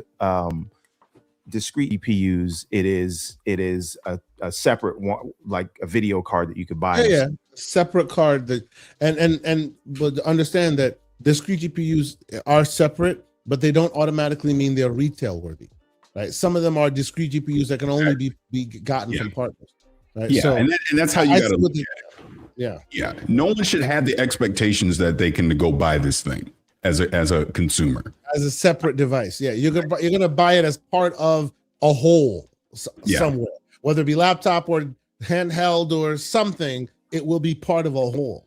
Now, but let me be clear on this one other thing too. I literally don't care if it's a console or a PC. Can it play the games? That's all I care about. All that really matters. So Paris, this is the thing, right? This is why I say, like, more power to you, but you can't argue with fools, right? Because I know. We started. I'm gonna stop. I need to stop. No, because think about this. Remember when the Xbox Ally came out and they told you it's not an Xbox because it won't play your console games. Now they're saying explicitly it'll play your console game, but it's still a PC. Yeah, they will move the goalpost in real time. But see, that's where I'm saying again, the frustration for me comes in, because I actually did agree about the Ally X. I still say that it's a Windows PC handheld. That's what it is, because you cannot play your console only games on it. That's a fact. And I'm fine with classifying it as that. I don't think there's anything wrong with that. But then now they're literally telling you this is playing your console games. But no, it's still a P. It's like, okay, come on. So in other words, you just want to argue about something just to argue about it. That's why I said at the end of the day, if I can access every digital Xbox console game, because look, physical is TBD, we have no idea. But then I'm going to also have access to my PC library as well. And there, as in Helix is the name, we're synergizing the two into one. Sign me up. I'm fine with that. That is fantastic. So we're arguing. This is Twitter arguments. This is not adult conversations. This is Twitter not. And YouTube. Don't forget YouTube. I know. You got the Andrew Wilkins of the world that they don't count. So it's like, whatever. But wow, he just called out your name, sir. Because I heard he was in here, and I know he got some issues. I support that message. Yeah. Stay on his neck. No, but listen, at the end of the day, if it is playing your library, it doesn't matter what it is. Exactly. Right? Anything past that is just people that want to argue. And I'm gonna listen. Mark my words. Write this down somewhere. Write the date. The moment Helix comes out, whether it's next year, the year after, and it's like a console, like a traditional console that we know, whatever it is, you know what they're gonna say? Well, nobody's gonna buy it anyway. That'll be the new goalpost move. So you can't argue this. Now, let's talk about the interesting stuff. Jason Ronald in this keynote or whatever this talk, I don't know what you call it, but whatever. He also said, coming this to celebrate the 25-year anniversary of Xbox later this year, you will be able to play certain legacy titles like 360 titles or whatever in exciting new ways. What do you think that means, Paris? I think that means some first party and select third party titles. Like I said, again, the licensing, they're probably going to be able to enable it so that you can play it on a Windows device. That's what I think. Yes. I mean, we'll obviously see, but the point is, I think people need to curtail their expectations on what they're going to be able to play. Like I said, first party, they can do whatever they want. Yep. So I would expect those games to be there, but don't expect all your third party games to be there because certain publishers are not going to allow it. Licensing is the thing. One other question, Paris. One other thing, just a point. Even first party, think about because now they have Activision. Because I even saw people bringing up that Wolverine game, which is amazing if you've never played it. The one that was on the 360. Yes, sir. The Uncaged edition. Don't forget the Uncaged edition. That's right. Disney/Marvel would have to approve that too. So there's also that when you have those licensed characters. So just don't expect everything, I guess is my point. And who's to say this is free? It could be Game Pass, a subscription, or whatever. That's where I wanted to go, Paris. That's where I wanted to go. Thank you for dovetailing that beautifully. And we have been speculating, and this is serious speculation on my part and a few of us. We've been debating back and forth. Do you think that Helix will charge you in one way or another way for back compat online play? Because in the world where Helix exists, so too will Xbox One, and so will Xbox the Series consoles, right? And in those other paradigms, they're charging you to play online in one way or another, whether that be Game Pass or even just paying for the regular. You're talking back compat games, or we're just talking online multiplayer? I'm not talking about the new games. I'm talking about back compat because, like you say, Helix has console mode. In console mode, you're playing your historical library. Maybe you're going online with your old library. I don't know, Gears or something. Are you being charged an online fee to play with friends online on Helix? I think that changes. I think it has to, because the PC side of things, You don't have to pay. So why then? Guess what? I'm just going to buy the game through Steam and play it that way, and you can't charge me. That would be the argument. This is exactly the argument I said. Exactly what I said. Yes. So what do you say? What do you say to those who say that this is just a ploy to push you to use the PC side and depreciate the console side? You want my real opinion? And Absolutely. I'm sure this is a good clip. I think PC gaming is the preferred platform anyway, so why not? That's what I say. Boom. All right. Well, there goes that. So, go ahead, everyone. So I agree that what makes sense. That is what they should do for the consumer. That is what I want them to do. I hope you both are right. However, this is Microsoft we're talking about, and there are certain revenue and margin targets. And if this thing is still a console, I wouldn't be surprised if they don't take it away. Now, I want them to, and I hope you're right, and it makes sense that they do, because we live in a new world, and you have Game Pass, charge people for that. It is just looking at Microsoft as a company. I don't think they're just walking away from that revenue, because Sony's not going to walk away from it, and it's the standard.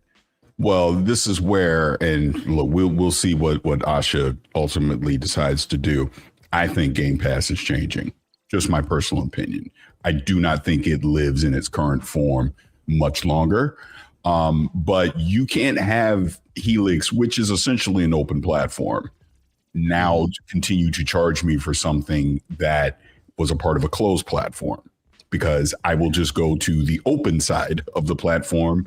Especially considering what you said about they can't control the third parties. So if you're charging me, I expect my entire library. Then I go there and only a select few are accessible, because you can't control every third party's server infrastructure. What if Game X that's in your back catalog has no servers that are existing anymore? It's still mud in the eye of the person charging me to even try it. Right? Like I've never understood how that. If you're playing the PC version, right? If you're playing your library console version, and anyone that is still on the here's the question. If I am still on a Series X or S, am I still paying for online after Helix comes out? That's the $1 million question. That's why the next 18 months are going to be fascinating, because this is a question that got to be answered. Yep. Yeah, because that's the problem. If you get rid of the fee on the Helix, you kind of also, you're going to have a lot of difficult questions to answer if you don't get rid of it on the series.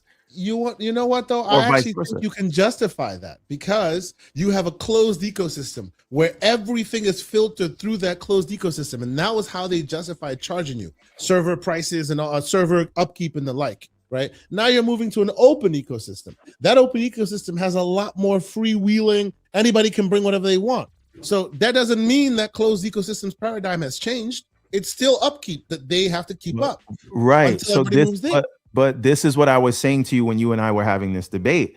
I think going forward for the next gen games, which are not basically RPC games, there won't be a charge for that. Yeah. But because you still have the 40 million people on console, when you're playing anything backwards compat, that's going to be. But you're gonna have to get a Game Pass subscription. That part that rub that's a little odd for me, and Lucius, I want to get your take on this after this. The part that rubs it for me is, like, if you're on the series consoles, bad choice of words. If you're on the series consoles or you're on any other previous console, you are through that life cycle. You started with that life cycle, so they charged you. You were playing your games at the peak of that life cycle. You were part of it. Now you're at the end of the life cycle. You're not really ready to put it to bed yet, but you're still part of that ecosystem, right? If you were to start a new one and now you're a new Helix owner, you're telling me day one, I have to make decisions on whether I want back compat online play. At that point, it's a new life cycle. If I look into my library and we'll say 75% of them, right? And as Paris has pointed out, they can't control what third parties do. Some of them won't even be there, let alone have servers that are online and capable, right? So if I look at my library and I see only 75% of my library, will say all of Xbox, of course, because they're first party, but from a third party perspective, not everybody will be there. And then you click on Trials HD or whatever, and it's server's dead. You click on the other, server's dead. But they're insisting you pay a fee just to have access isn't to that the potential? case today? But remember, when they started that life cycle, it wasn't that way. Today today you're at the end of that already. So yeah, that's just the way it is. But to start a new life cycle where a bunch of people are now turning it on for the first time, you look in the library and most of them don't work, and you still expect to be charged a fee. That's a little wild. A little wild when you're starting a new life cycle, expecting people to pay. Like, so the only and we were doing this deliberation back and forth. The only thing that I would see that assumes people buying this didn't already have it and weren't already paying. Sure. Fee, well, because imagine you were a person who after the Xbox One or after the 360, you just went, nope, I'm not about it, and you went to PlayStation, and maybe this will bring you back. So you have a library that has been dormant for some time, right? And you're excited to get it back. Now you get that back, and now they're going to charge you a fee to onesie twosies find out whether or not your games are even playable online. That fee part's a little wild to me. It's wild today, and people just accept it. That being said, hey Paris, I saw you said something in the chat about the Discord. Now I will agree that I don't recommend you join because it is crazy. No. It's crazy in there. It is crazy. But you would be able to speak. Let me be crystal clear. Absolutely. Let me be crystal clear. I don't recommend it. No, hold on. Let me be crystal clear. So your chat stops asking and I stop getting messages on Discord right now. I can join your Discord because the things that I would want to say, I cannot say because I don't know what's going to come out of that Discord. Sure, I do not trust it, so I will not be there. I only talk freely to a certain group of people, and that is it. Mm-hmm. So please just respect that I come here, I say what I can say, but no, I'm not going to go into a private Discord because guess what? I'm going to be very guarded about what I say. So what's the point? Yeah, understood. Yeah, absolutely. Lucius, please, we haven't heard your opinion on all this back and forth. What say you, sir? Well, while you guys were all talking about this, I thought to myself, what are the basic fundamental things I thought you were going to say you were playing Monster Hunter Stories 3. I am playing Monster Hunter Stories 3, but I was listening. And what I was thinking about is what are the fundamental things that Microsoft still fails at significantly as somebody who has transitioned from an Xbox console player to a PC player. And this example is probably one of the best that I can think of. Crimson Desert is going to be one of the biggest games this year. They're able to work with Pearl Abyss to be able to get that game play anywhere. That's a great get. Yeah, it's really good. Yeah, I wanted to, as somebody who was a customer of Xbox, but had been buying most of my games since moving to PC on Steam, I wanted to, give them this win. I was like, you know what? Shout out to you for getting this Play Anywhere. Play Anywhere is a great concept, and it's going to be for one of the biggest games of the year. Let me go to my Xbox app, type in Crimson Desert, and buy the game. Paris, tell me why this game is coming out next week, and when I type in Crimson Desert inside of the Xbox app, nothing pops up. Right now, I just did it, and this is what happens. The biggest right now. I just did it right now. Is Play Anywhere, so it should show up on your Xbox PC app because it should be there. For some reason, not there. Completely not there. These are things we gotta fix. Hey, you know where you can find it? You know where you can find it, Lucius? Where you can find it is on Steam. In the house of Gabe, baby. Where you can find it is on Epic Game Store. Where you can find it is everywhere else except the Xbox app. This makes no sense. I have no idea what's happening in the back end to cause this. But if you open up the Microsoft Store app, right, on your Windows device, which is what I was just looking at. You can't find it. In Windows Store, Crimson Desert pops up. So it's there in their servers on the back end. But for some reason it's not popping up on the Xbox app. And here's where it is. You can find it on the web, but you can't find it in the app. That the Xbox app is essentially lipstick on a pig. It is essentially a facsimile for the Windows Store app itself, right? And that's why, and the reason why you know this is there's core functionality that you would want inside of a Xbox experience that is still not inside of the Windows app, because once again, it is not its own app. It is a like a facelift for the Windows Store. So like, here's another example. When during a Steam sale, you see all these games are on sale. Hey, Lucius, and I you're just want to clicking- add, I'm so sorry. I want to add one point. If you were using the Xbox app on mobile, you could just search for it and buy it. But once again, this The is Xbox assuming that PC I'm a app. PC player, right? If I'm a PC player, where am I going to go? On my PC to be able to buy the PC games I want on my PC. I mean, I only buy stuff on my phone, but I know what you mean. This is terrible. But keep going. But damn it, I'm trying to. I do the same for Steam. I'm sorry. That's my fault. That's my fault. You will get into the card system. Go ahead. Card system. Go ahead. Lucius, you were talking about the card system. Look, he was talking about how. Yes, the card system. He got it. Right. He's talking about the card system. Yeah, go ahead. So, you're on Steam, right? It's big Steam sale. Yo, look at all these games, X, Y, and Z. You put a game in your cart. You put another game in your cart. You put another game in your cart. You put another game in your cart. Oh man, then you go to your cart and then you buy all the games, right? That's typically how you buy your games during a Steam sale. Tell me why on the Xbox app there's still no functionality to add a game to a cart.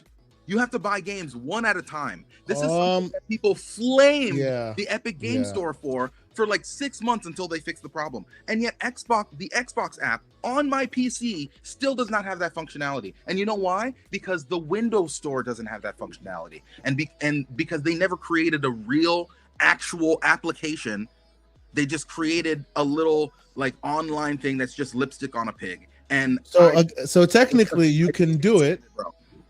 You can technically do it. While we were talking, I just did it. See, there's the card. You are on your browser. It's on the app. It's on the browser. Yeah, it's on the browser. True. I'm talking about the app and the Windows Store, because the Windows Store also doesn't have this functionality. It only has this functionality online inside of the like browser experience.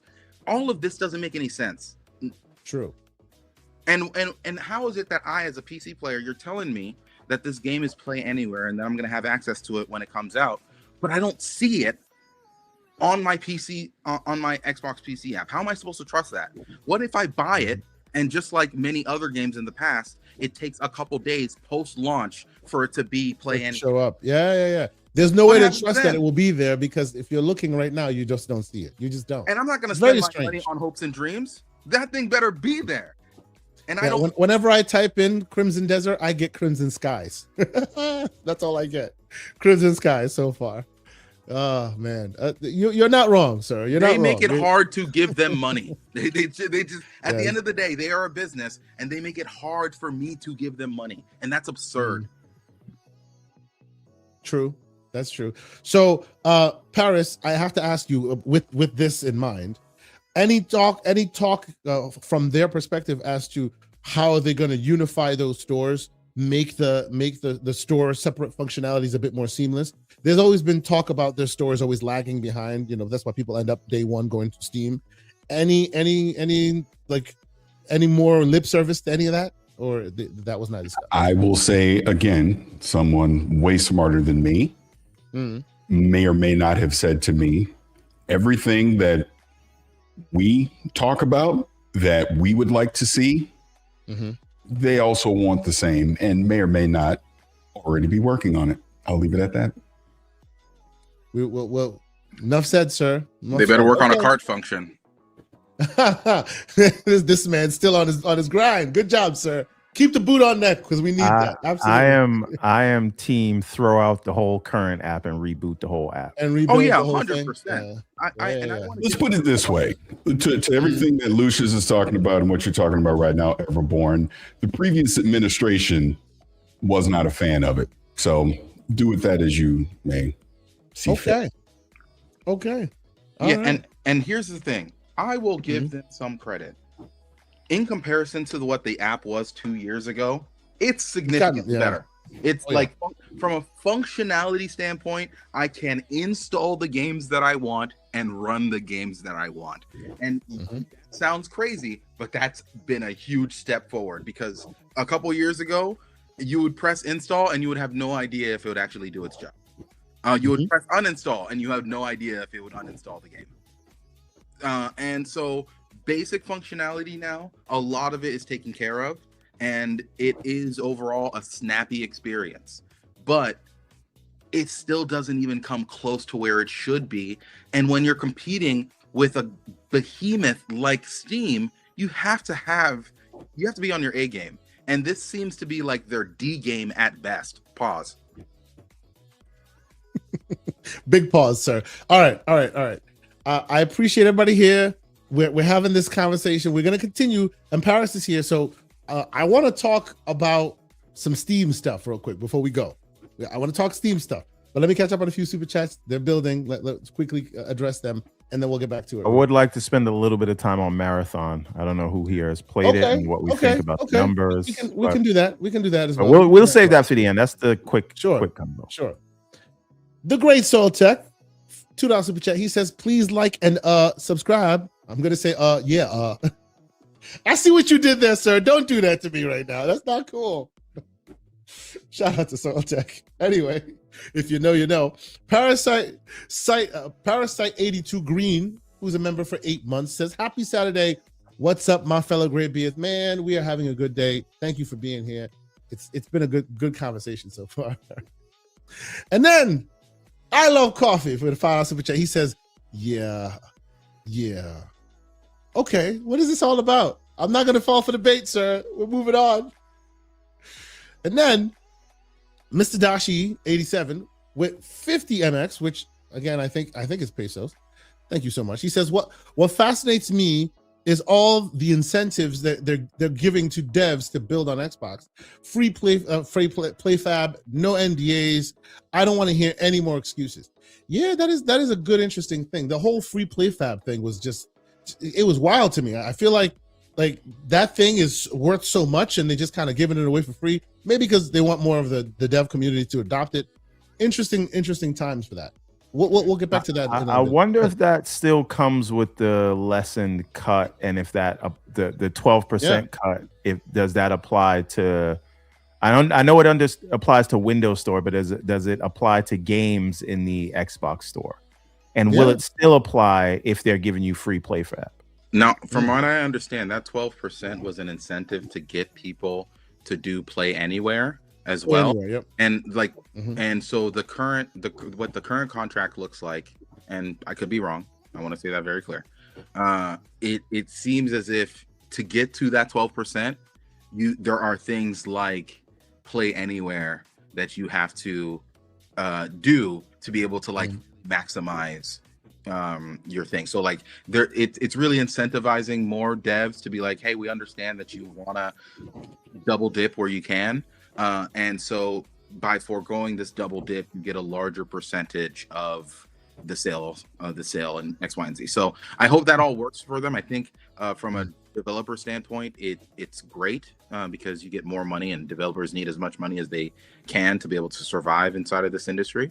But I know Microsoft is looking for that huge margin call, so I have no idea. Yeah. I just think it's super interesting that they're throwing this into the mix as well. And my only question, which it's a question, maybe Paris, you can deliver it to the promised land for me. What happened? Where is the engine that needs to be added? Because I feel like that's the last piece to make PlayFab the thing it needs to be. Where's the engine? I've been advocating for IdTech.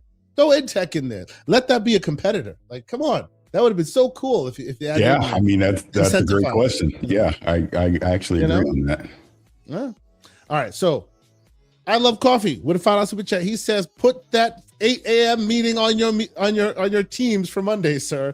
I don't know what you're referencing. I'm going to ask about that in the Discord. Shout out to Discord. He's a great Discord. No, that's from me and Coffee arguing with each other, and we were like, what's the worst thing you could do to somebody? It's somebody from offshore putting an 8 a.m. meeting on your calendar, or a 5:30 meeting on a Friday. So that happens to me all the time. The 5:30 meetings. we've been coming up with office beef to target each other with. Understood. And he also becomes a channel member. Shout out to Coffee. Thank you so much for being a member. And then the great Erotimus with a $5 super chat. I'm really digging that thumbnail, sir. He says, "Good morning, all my 360 refugees, aka PC porters, who left the front lines when Xbox needed you the most and won't come back now. Xbox will rise again." Jesus, what are we talking about right now, man? I guess his version of Pepperidge Farms. Okay. Shout out to the great Erotimus. All right, so which one do you want to talk first? Do you want to do the conversation about Marathon first, or do you want to talk about Steam? Because I think the Steam Machine talk is quite interesting. Paris, I think you want to talk Steam Machine. Steam Machine. Let's talk Steam Machines. That's more interesting than the Marathon thing. So it looks like right when Microsoft started talking about when the dribs and drabs out of GDC started coming out, we also saw this information come out from Valve talking about, doubling down on why they haven't spoken about the Steam Machine and why they haven't spoken about the Steam frame and all this. And they started putting information out there. One of the pieces of information they put out there, which has caught a bit of fire, is the actual render targets if you are not accounting for FSR, which these devices, the Gabe box, the Gabe Cube specifically, looks like it will be targeting 1080p 30. Well, okay. Well, yeah, there's been some. Well, hold on. Let me do this one, Lucius, if I may. Go ahead, so Lucius. that's how the headline was posted at first, but they later at GDC clarified 1080 30 is what they're using for Steam Machine verification. So your game has to hit that before they'll say it's Steam Machine verified. It is not the target of the box. It's not the target of the hardware. Okay, yeah. Good to know. Absolutely. Okay. So any other information that they released at GDC that other than begging for memory? This is the question. Right? Listen. Anybody got some RAM? Any RAM around? Anybody? Valve out here sound like they're ready to do something strange for some change out there for the as they should for their consumer. You know what I'm saying? So okay. So it looks like the targets are healthier, right? And it looks like with this information on the ground, does it crystallize any thoughts for us as far as pricing? Has it changed pricing for anybody in your mind? Where you think this will fall? I think, and there was a headline that was just from the X. This was hilarious, by the way. So from X, I think it was like a dev lead at Bluepoint, which Sony shut down. Apparently, he said that Sony's recent rumor for Sony pulling games from PC is because of the Steam Machine, not the Helix. And I'm like, hold on.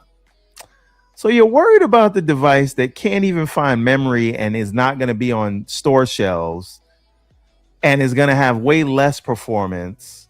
And you're not worried about the device that will be on store shelves and play all the same games. Make it make sense to me. But that being said, right, I think the thing is, the first kind of eyebrow raise for the Steam Machine was that it only had 8 gigs of VRAM, and we all said, "Whoa, that's not a lot," right? However, VG Fight School is right. It's not all the same games. It's all the same games plus more, right? But don't get it twisted. Wait, VG Fight School's in the chat right now? Yes, sir. Oh, yeah. Okay. Shout out to the great VG. We should get him on a panel. Somebody should get VG Fight School a link. Please finish your thought, but I got a bone to pick with you, VG Fight School. All right. I'll be quick because I want to hear the smoke. So just really quickly. So 8 gigs of VRAM was a problem. Then we hear about Rampacalypse and we like, okay, 8 gigabytes makes sense. But the fact that you cannot in North America even buy a Steam Deck right now because they don't have the memory to source those parts. They got rid of the LCD because they couldn't waste the parts on that. that tells me this thing is gonna probably come in at a price that is so high that you won't be able to justify it only having 8 gigs of VRAM. And so the price you're gonna have to pay for it might be something that kind of makes it a moot point in considering this thing. Potentially. I think that there's going to have to be a fundamental shift in what the consumer considers a good price, because we all have to buy groceries, right? And I was reading something that said that there are some groceries, depending on what you break them down, that went up 34% since last year. My utility bill, like my Con Ed bill for light and gas, has doubled in the last couple of years, right? It's probably up 20% than it was maybe 5 months ago, right? So, weigh that against, there's geopolitical and macroeconomic things going on, which I won't get into because this is not that kind of show, but yesterday's price is not today's price. That being said, if this thing comes in at $1,000 with 8 gigs of VRAM, I understand that's all relative, right? But it's going to be a difficult sell. It's going to be a difficult sell, no doubt. It's going to be a difficult sell. Paris Lilly, sir, you've been notoriously quiet on this Gabe news. What do you think, sir? What are your thoughts as far as pricing, as far as what they're talking about here about sourcing RAM? Did you hear anything that you can talk about while you were there? GDC. Yeah. No, I mean, I just heard obviously what the headline was talking about. Like, yeah, man, they are trying to find RAM. They don't obviously have, the backing of a Microsoft or something, or Amazon or a Google to be able to get that deep into the supply chain. So here's my thing on it. I've said for a while, I am not holding my breath for any of this in 2026. I'm just not. I will not believe it until it is sitting in my house, even if I'm able to pre-order it. I'm not going to believe it. As far as the pricing goes, I mean, I remember when it originally was announced, $500. And then the Rampacalypse happened. Now we got all these shortages and just everything that's going on. I would rather overestimate and be happy that it comes under it than underestimate. So I'm thinking $799 for the Steam machine personally. Okay. And the frame, buckle up. Oh no! Don't do that to me. Yeah, listen. I mean, but that's just the reality of it, because it's just the unfortunate reality of where we are in the economy right now. So I would rather overestimate prices than underestimate. So I'm just going to assume it's $800, and if it comes in less than that, great. But I am not expecting this thing this year.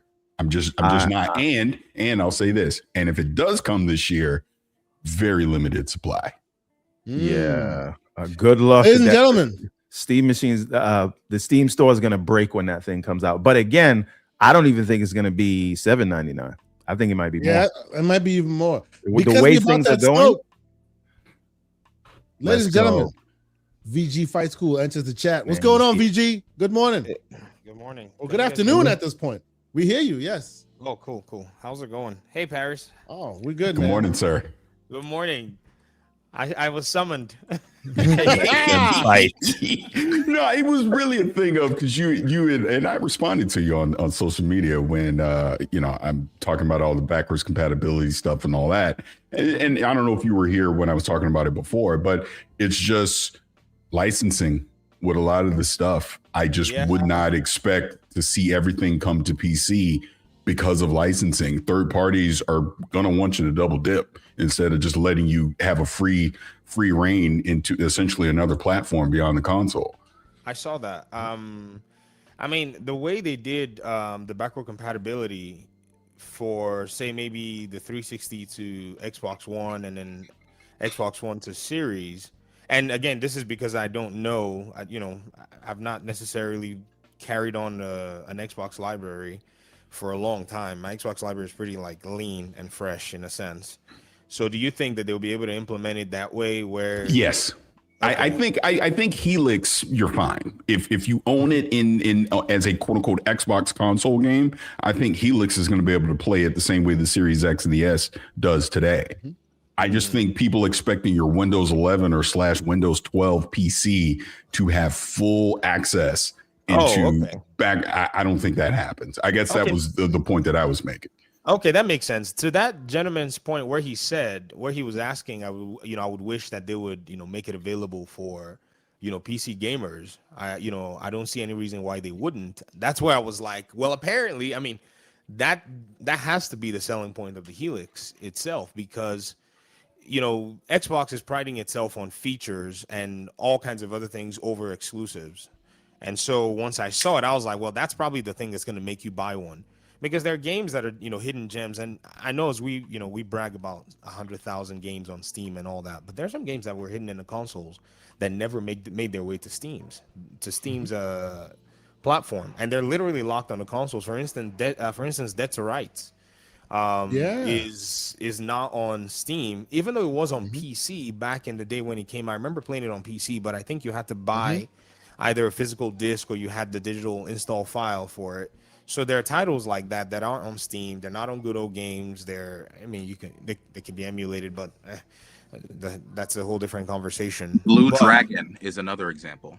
Yes. Don't forget Halo Guardians.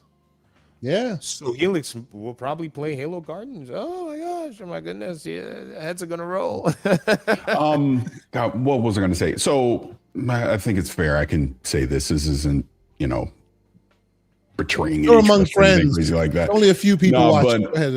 The one thing that was made very apparent to me at GDC is and we'll see how the new administration handles that, but they need to make sure that their core audience that has been there for 25 years, that does have this deep library of games, that they are taken care of and they're not left behind because hardware and technology has moved on. So that was a message that was definitely, I heard loud and clear. So we'll see what they say at Showcase and beyond and all that, because obviously GDC is about the developers, not necessarily the players in the community. But yeah, that was something that I definitely was told a few times. So sounds like I said, people will be happy. Shout out to FAMAS. They're going to be happy. Yeah. That's the thing. And maybe that's where Xbox kind of lost their way the past couple years, that the core audience was not feeling valued and seen. And I think this is something the new administration is going to have to course correct on and fix. So how we do it, TBD, we'll see.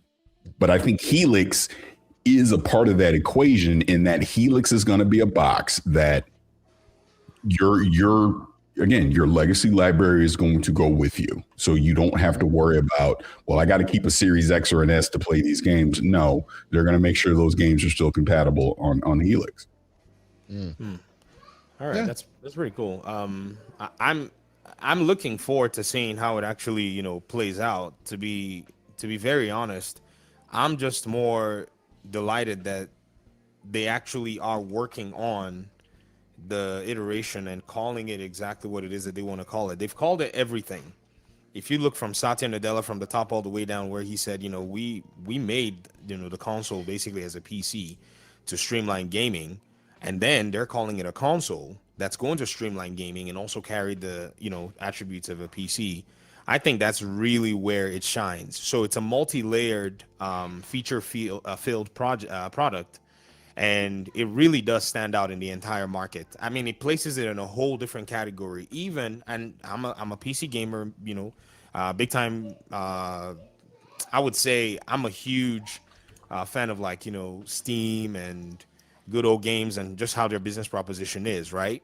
But the Xbox Helix proposition, being able to take the console and route it into the PC world, there's nothing like it, because the Steam machine and the Steam Deck is mostly tied to the Steam store, and then everything else you want to do on the Steam OS and whatnot. Yes, that has its own little, niche, but the uniqueness of this device, or at least, family of devices or whatever it is, it really is very, very unique.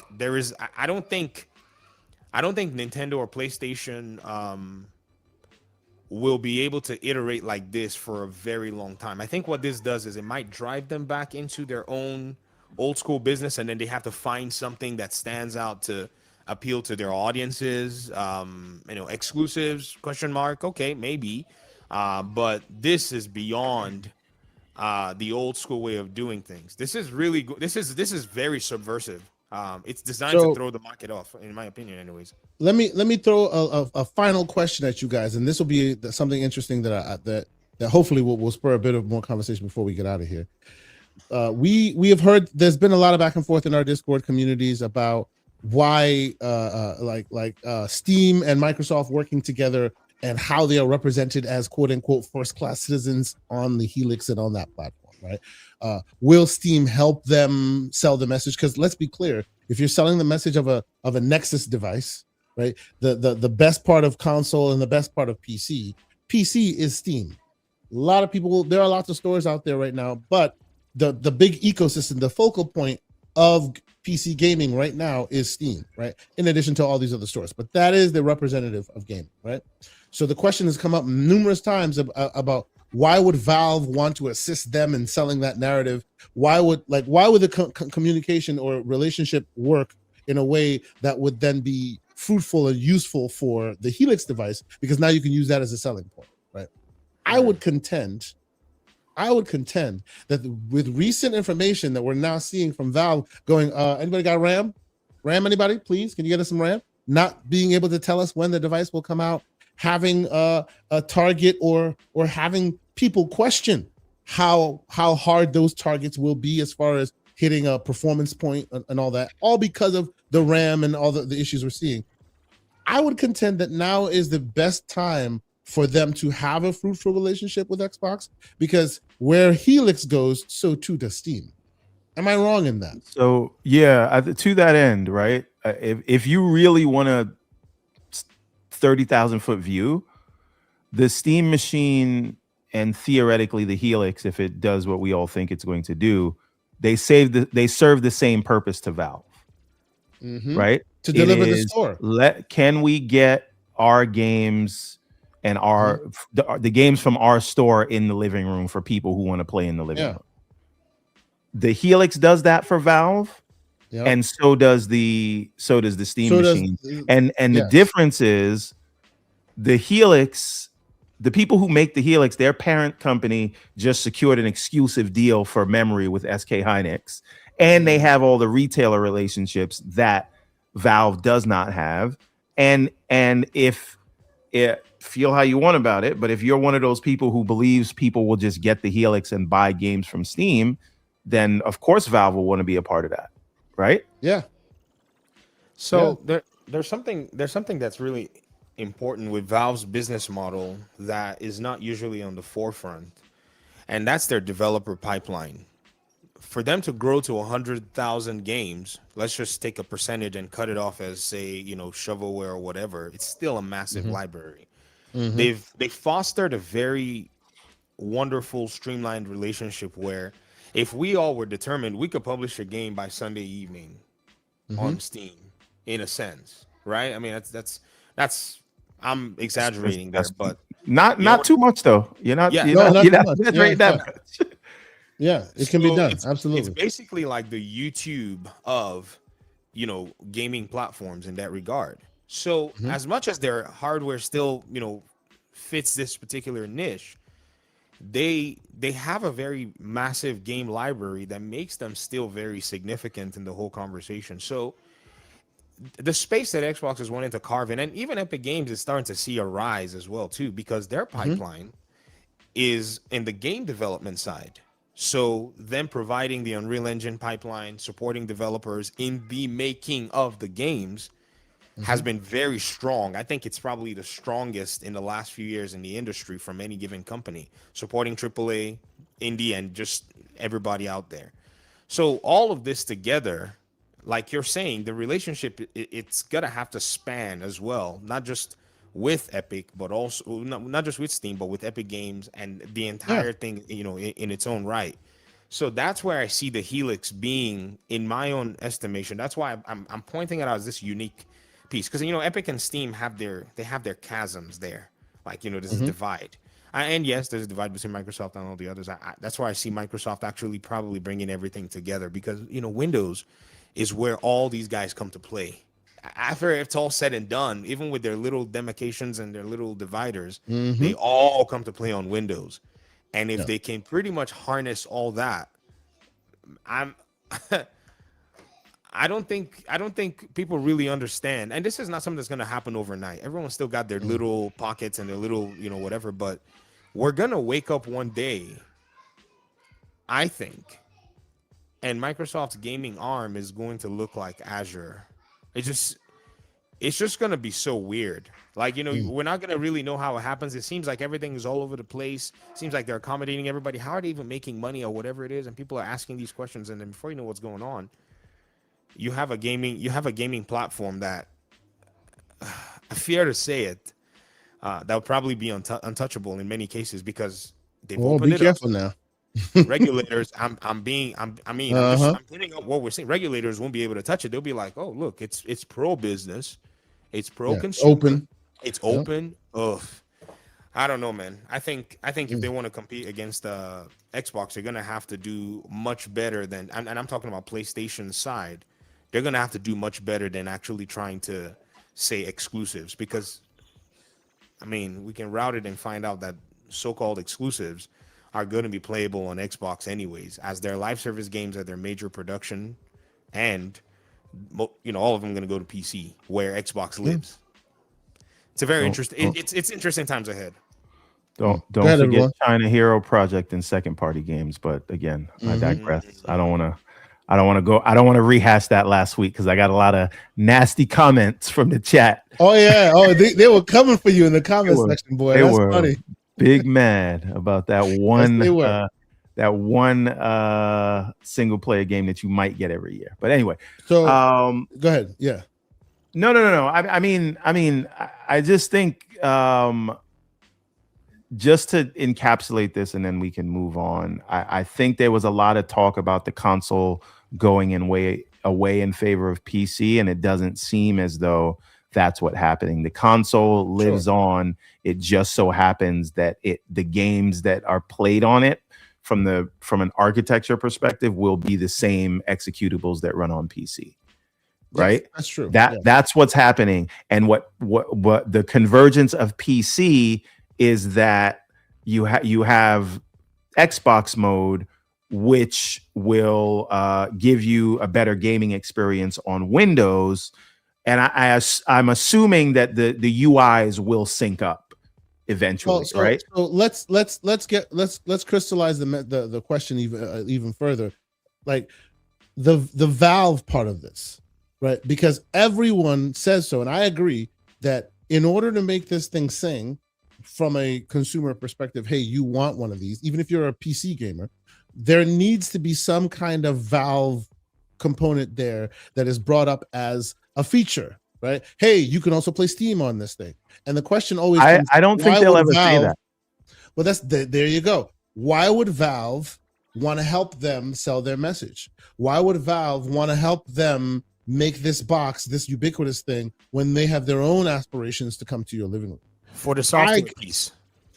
This is the thing. I would contend that being that they are, because the hardware has always been a means to an end for Valve. It was looking interesting because the Steam Deck was hitting some really good numbers, and I appreciate my Steam Deck. I enjoy it as well. But it was always a means to an end for them. They were never in this race to like get hardware on the ground and in people's homes. They were just trying to service their customers more and more. At least that's what they are saying.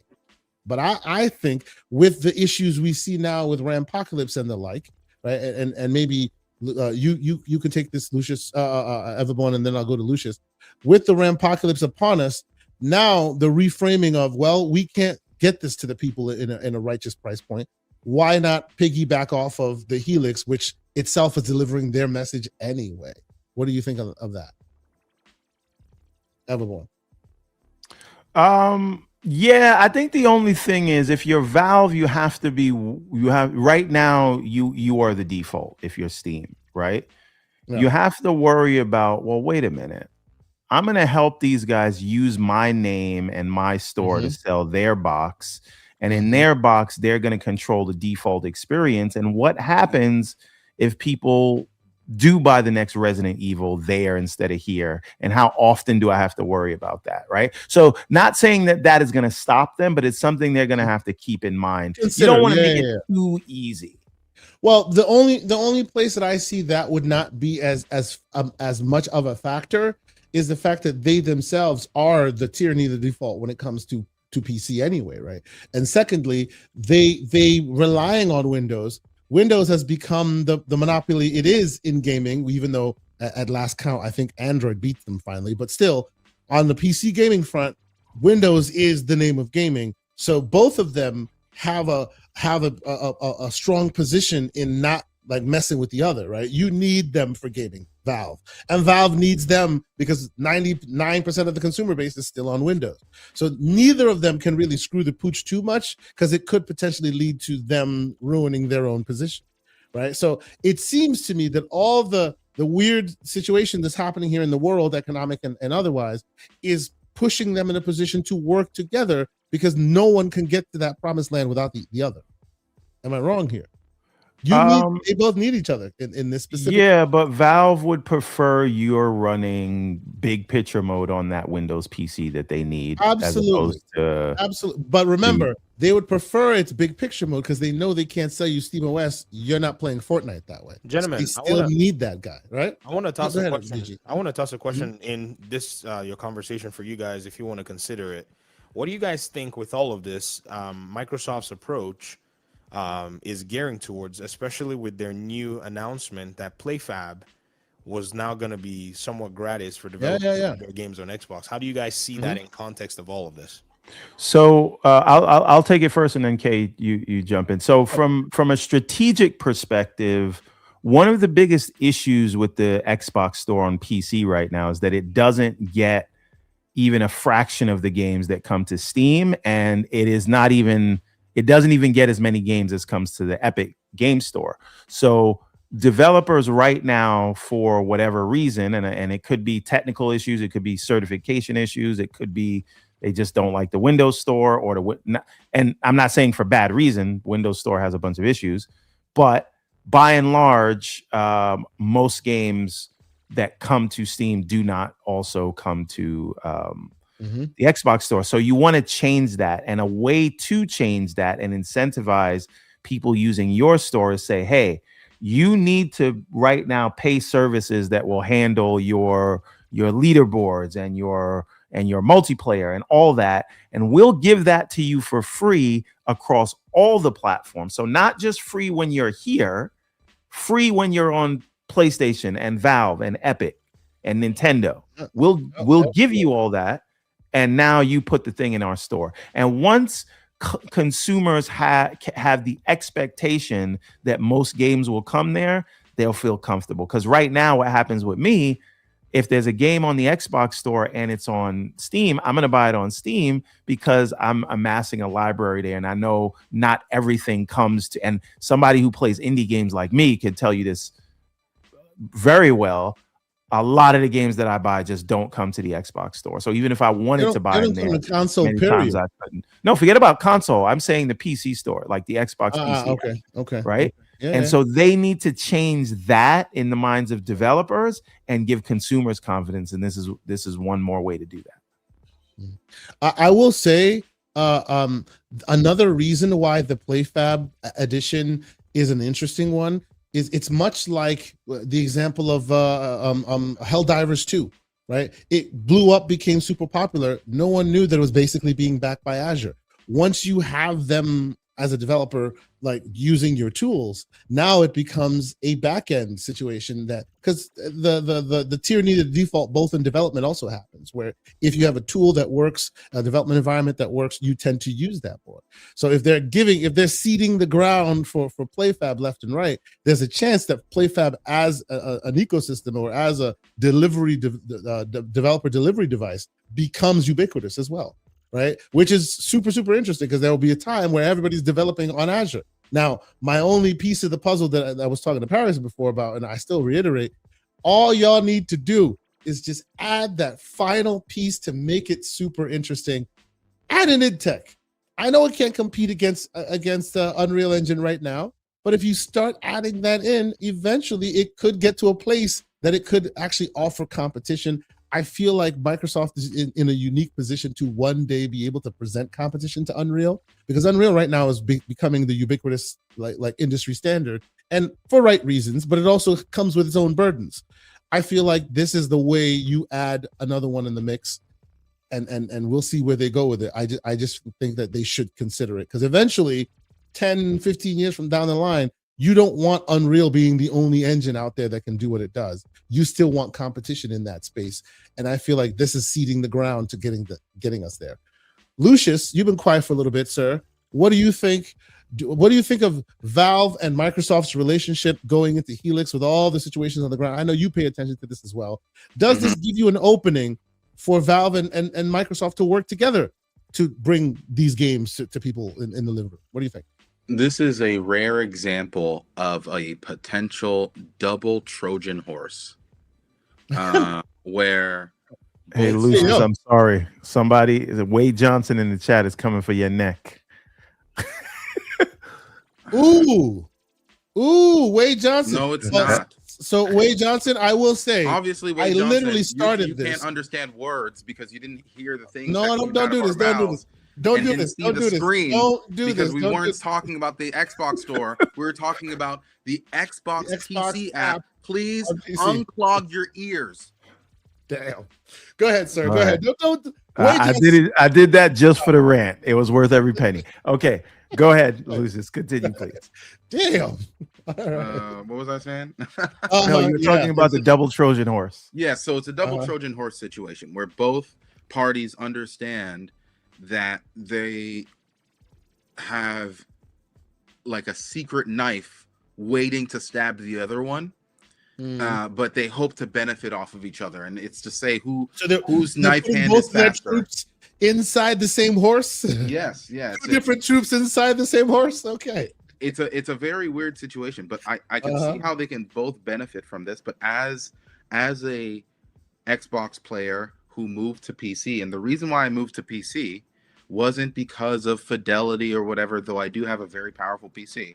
Like the reason why I moved to PC was because I was sick and tired as an Xbox player given excuses as to why I'm not being able to play some of the biggest games of the year.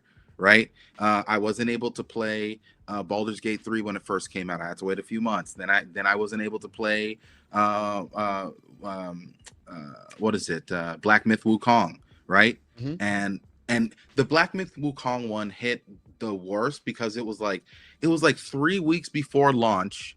That's when we learned that the game's not coming to Xbox, despite the last trailer that you showed us a couple months ago having an Xbox symbol on it. So like, what's going on here? Like, hey, Stellar Blade was like that before PlayStation. Stellar Blade. So like, and I understand that there's not much that Xbox can do when it comes to certain backhand tactics that PlayStation is allowed to do inside of the industry. PlayStation can do it all they want, but the moment that Xbox or Microsoft specifically does it, then it's a problem for everybody in the which I understand. Microsoft's bigger, but as an Xbox player, I felt that I was not being prioritized, and I was just like, you know what?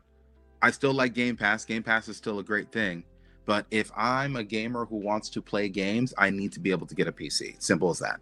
And so I got my PC, and originally I was thinking, hey, I would stick to the Xbox ecosystem, but I just gave you an example of the Crimson Desert thing. They make it hard to give them money. Because if I, as a consumer, just want to live inside of this space that you're giving me, the Xbox PC app, and I type in Crimson Desert, and you told me, I saw it in an Xbox news article, that Crimson Desert is supposed to be play anywhere. But why is it not popping up in the thing that I'm supposed to utilize as the Xbox player? There's been many examples of stuff like this that's happened, and I don't understand why. So I end up just buying my games on Steam. And I've bought a majority of my games on Steam for the last 2 years that I've been on PC. And honestly, this is Microsoft's fault. Like I'm this month alone, I've spent like a couple $100 on games because a bunch of games have come out. And so I'm one of the top 1%, whatever the percentage is, of gamers who are actually buying new games constantly. I'm rare, and you just pushed me out of your ecosystem because you're incompetent. Your inability to be able to open your hand so I can give you money has stopped you from getting money from me. It's absurd. So just to be clear, for Wade Johnson, not coming for you again, what we're talking about specifically is the PC Store Xbox app, right? So if you're an Ally owner or something, that's where you buy your games. You go to the Xbox app, you go to the store, and you search for it, right? This is the store right here that you see. This is what you'd see inside the Xbox Ally. You type in Crimson Desert, you hit enter, you get Crimson Skies, and I get Crimson Skies because I owned it on OG Xbox. It is what it is. Just to be fair, first of all, you're absolutely right. Again, I think they need to rebuild this whole app and bring it more in line with the cloud. I keep saying that, right? But search is a part of that, and they need to fix that. That being said, whenever I buy a game from Steam or Xbox, I use the Steam or Xbox app to buy it because I don't shop through the PC. Sure. And where you shop for it, it is available. If you check the Xbox app on, say, your phone, it is available. If you check the browser, it is available. I think that's what Wade Johnson is referring to, but that's not what Lucius was referring to. Yes, but it is not available everywhere everyone shops, because people also shop inside the Xbox app. And if you were to check the Xbox app, you would think it doesn't exist because it doesn't give any reference point at all. And this is not even taking into consideration that Steam games are cheaper. I can go to deals.gg and see a bunch of different people, both reputable and not so reputable sources, that are giving me codes for Steam games that are perfectly viable, and a lot of the times are 10-15% cheaper than what I'm going to get on the Xbox, because I'm paying full $70 on the Xbox. But if I buy this game on like Green Man Gaming or whatever, I'm getting it for like $58. So as somebody who's spending a lot of money on games in the first place, on Steam, it just saves me more money and allows me to be able to get more games. So like there's that, you already have that fighting against you. Don't let your ecosystem be also another drag that's stopping me from being able to buy your games. It's absurd. Yeah. Okay. So before we get out of here, let's get the final take from Paris. Marathon, and then we can get out of here. But let's hear what Paris has to say. Yeah, Paris, what are your thoughts? I hope you're still here. Basically, what do we think of the relationship between Valve and Microsoft moving forward in the success of Helix? Do you think that they need to be more in a like a parasocial relationship, if you will, or can they sell this message without having? I hate that term parasocial. Like the PlayStation guys started talking about it after the Tim Dog crashed out, and now everybody's like a psychiatrist now. Like, I laugh at parasocial because that was a funny topic over a few adult beverages during GDC about that stuff. People sitting at home not doing anything, trying to tell people who are outside what they can and can't do is hilarious to me. But anyways, to your point about Valve, they have no incentive to do anything beyond what they're already doing. If Microsoft wants to put their storefront on their device, of course Valve's gonna do it. Why wouldn't they? It doesn't hurt them. I don't see them giving Microsoft a cut or do anything like that because they have no incentive to do so. No reason to. Yep. Why would they? So to the entire point of everything that you guys have been talking about, clearly Helix is going to be an open platform.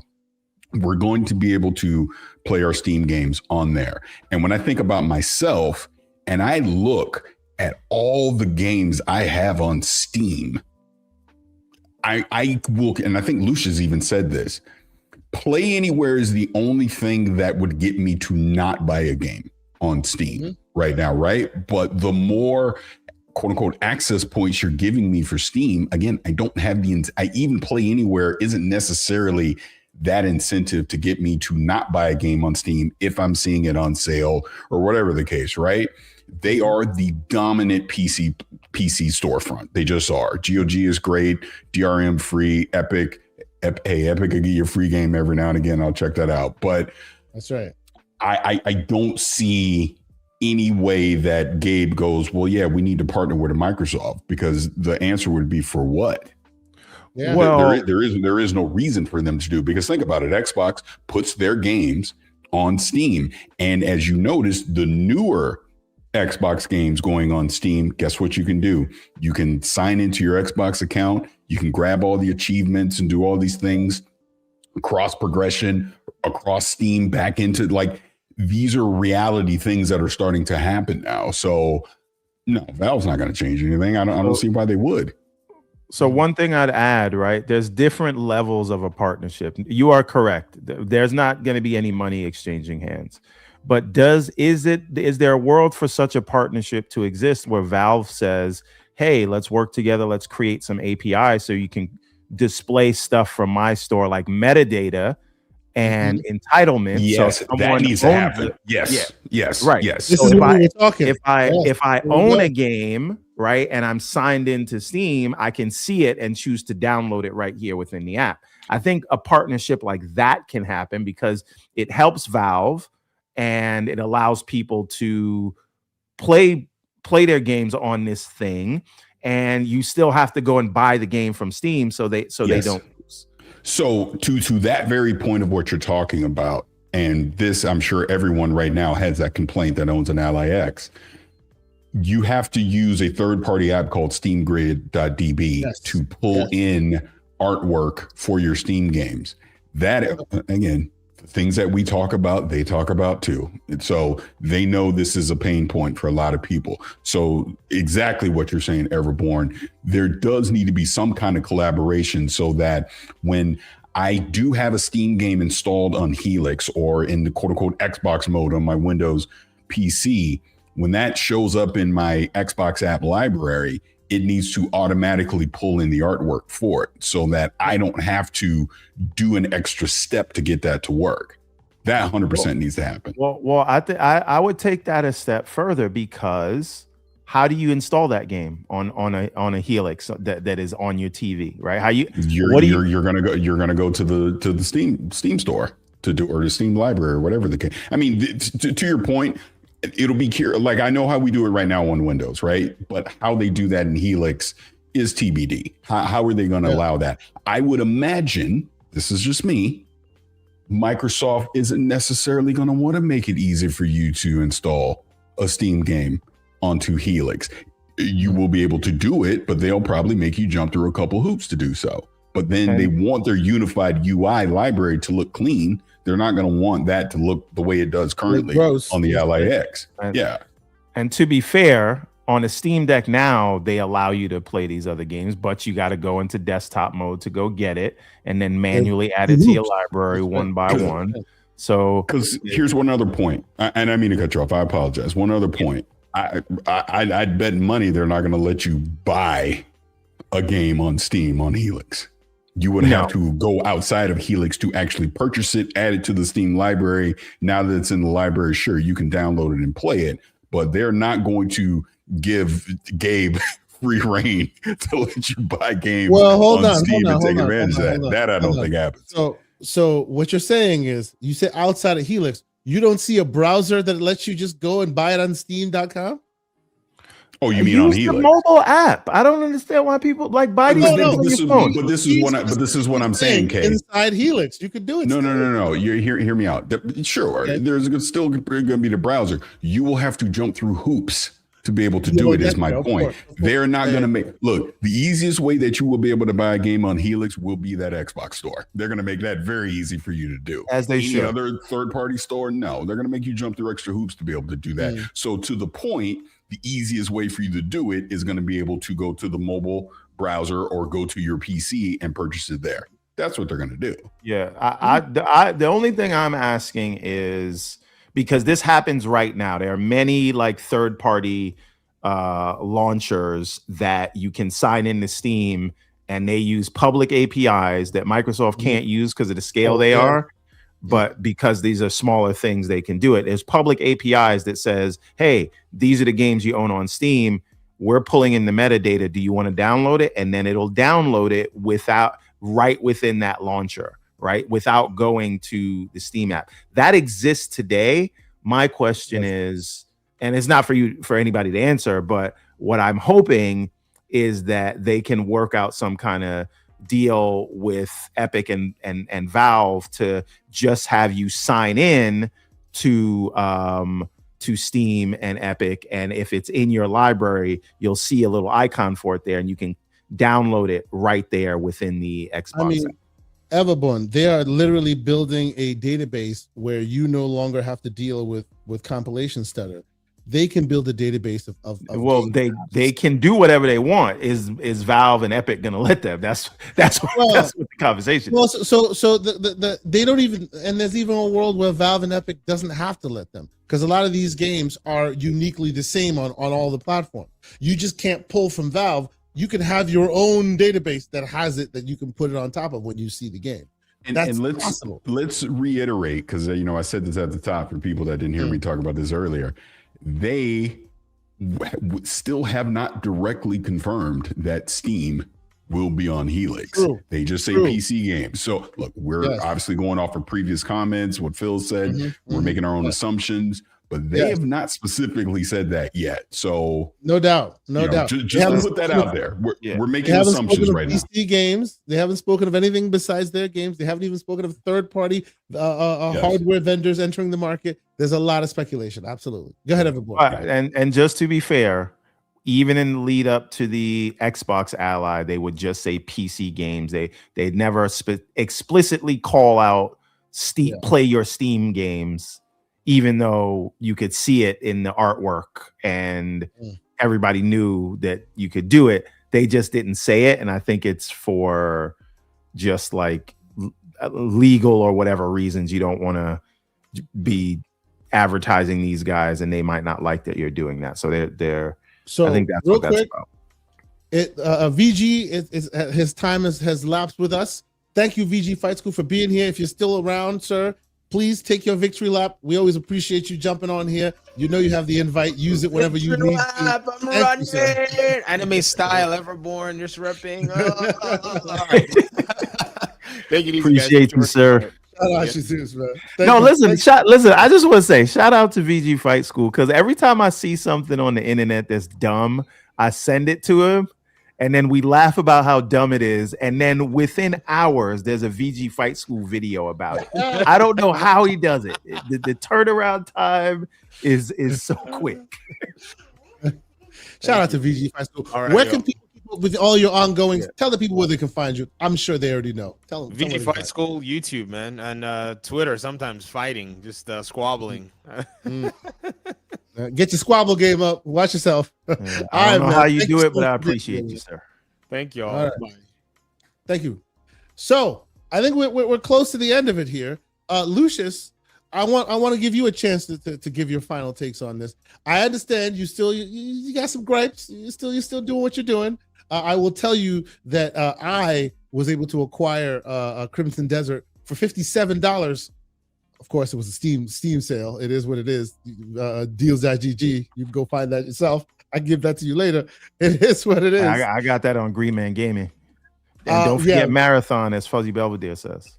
There you go. So I guess before we get out of here, Lucius, sir, have you played Marathon, and what do you think? I have not played Marathon. Okay. Here's what I'm seeing from a layman's perspective. The game's actually good. There is some depth in there and the people who are playing it are enjoying it, but it did not make as big of a splash as maybe was necessary. We'll have to wait to see things like the NPD next month to be able to kind of compare where it is in the charts. But on PC, it seems as if the numbers are declining. But I don't know how to really judge success in the PC space, because the Steam concurrent numbers keep getting more and more ridiculous. Like every couple months, there's a new game that is breaking records. Yes, it's a new benchmark. Yep. Yeah. So like it is they last I looked a couple days ago, they had about 40,000 people playing, and in my mind, like that's good. Right? Like that like 40,000 people just on Steam are playing your game concurrently. That's not counting PlayStation, you know, that's not counting Xbox, which I don't know what the numbers look like there. But I don't know. Like this is just a very interesting space to be in, and I just have no idea where it's gonna land, if I'm being honest. So has Paris played Marathon? Have I? Of course I have. Since launch, I mean, I know you probably played it early. Yeah, I've been obviously I've been at GDC, so I've been busy, and I'm playing Crimson Desert, so I don't have a lot of time. But I played a little bit since launch. Yes. What are your thoughts on it? I like Marathon. I was saying that the other day, but they have an onboarding problem, because it's going to take you a good 5 to 7 hours to really quote unquote get it and understand the game flow. The game's not easy. I know they just did a patch, and I've not played it since the patch, you know, to kind of make it a little easier, I guess. You also have to understand it's an extraction shooter, so that is very niche, will not appeal to everyone. But they got an onboarding problem, and I think that is their biggest challenge. They need to get people into the game and quote unquote get it as quickly as possible. And right now, I think that takes too long. Sure, the dedicated hardcore are going to be fine with that, but and again, I think the Steam stuff is just exhausting looking at those numbers, but it is somewhat of an indication of the current population that's playing that game. And let's just be honest, it is not good. And I think the game's phenomenal, but it's not good. You know, there's two things I would say, right? And I'm not making this comparison, but what I'm saying is a game being good isn't always the indicator of its success in this space, right? There's a lot of people that will tell you, like, say what you want about Concord, but the people that actually played it, a lot of people said they liked it, right? But it just didn't have the numbers to sustain. And so I know that Bungie's just like this like storied, historic like studio, but does the current brass at Sony have the stomach to take the feedback, push forward, make the updates, solve some of the onboarding issues to give Marathon the time and space that it needs to come into its own? What does success look like for these companies in 2026? Because I in 2016, if your game had 40,000 concurrent players on Steam, that would be seen as a success. Like a lot. But what if you paid $3.6 billion for the company that makes that, and they told you like this is going to be like the next great thing? Is 45 enough at that point? Once again, I don't know what Sony's expectations are. Because are we there are things like Slay the Spire 2 that had 500,000 concurrent players. That's crazy for an indie game. Nobody should ever expect to be able to ever hit those numbers ever. You should never have that expectation. And when it does happen, I feel as if it just it ruins the perspective of not just like players like us, but CEOs, the C class. I think they see those numbers and they think that should be achievable by me, rather than seeing that as just a outlier situation. So the thing is, right? When we look at Marathon, right, it's an extraction shooter. That's a niche thing, right? Not for everybody.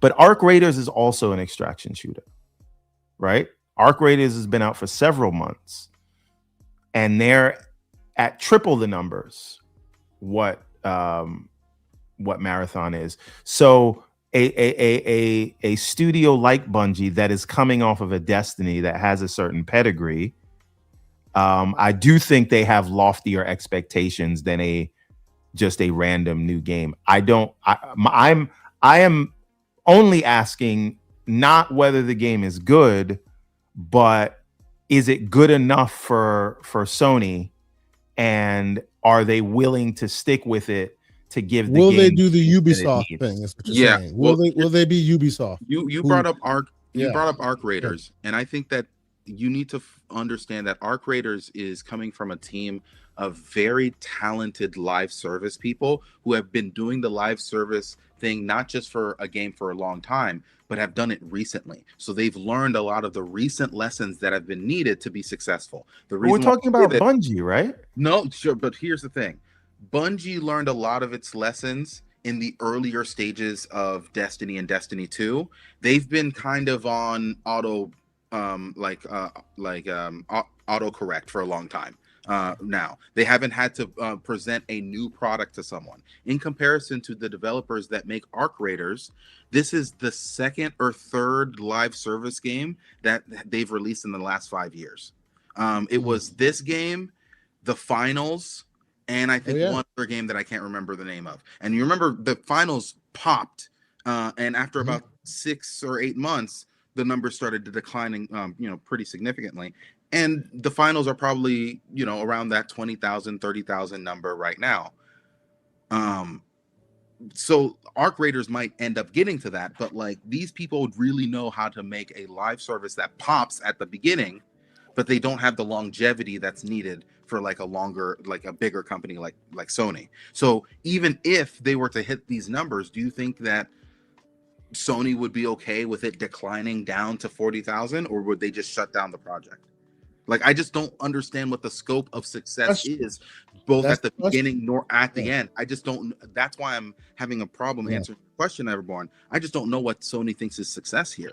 Because historically, real quick, historically, they have not proven to have the wherewithal to continue, right? They haven't had too much experience, but we saw what they did at Concord, right? And the reason why I bring up the Ubisoft example is because Ubisoft had a round where they had a bunch of service games that didn't hit the mark when they first came out, and then people just stopped paying attention, and over time you see them churning that butter, getting it better, and it now has a few of them. They have that they still have a very healthy player base, not like killing everything, not like insane numbers, but healthy enough to justify its continued existence. They've done it multiple times. So the question becomes, does PlayStation have that wherewithal to go for the long haul, or are they just expecting it to pop? And if it doesn't, they go the way of Concord. That question has been answered. I don't think that they can just do a Concord because of the amount of money they paid for Bungie and what happens to that studio if they do shut it down. It's not like, you know what I mean? So I think just like, how do you explain that to your shareholders? We asked you for 3.6 billion, and then we just. So I don't think it's going to get shut down. Okay. But Paris, I have a question for you, because you have experience in the review business. What do you think about the idea that this game is not? We don't have a full review for it. It's a review in progress, or they held back the initial reviews on it. Is that a thing that normally happens with these kind of games? Because I know that they pretty much reviewed High Guard right away.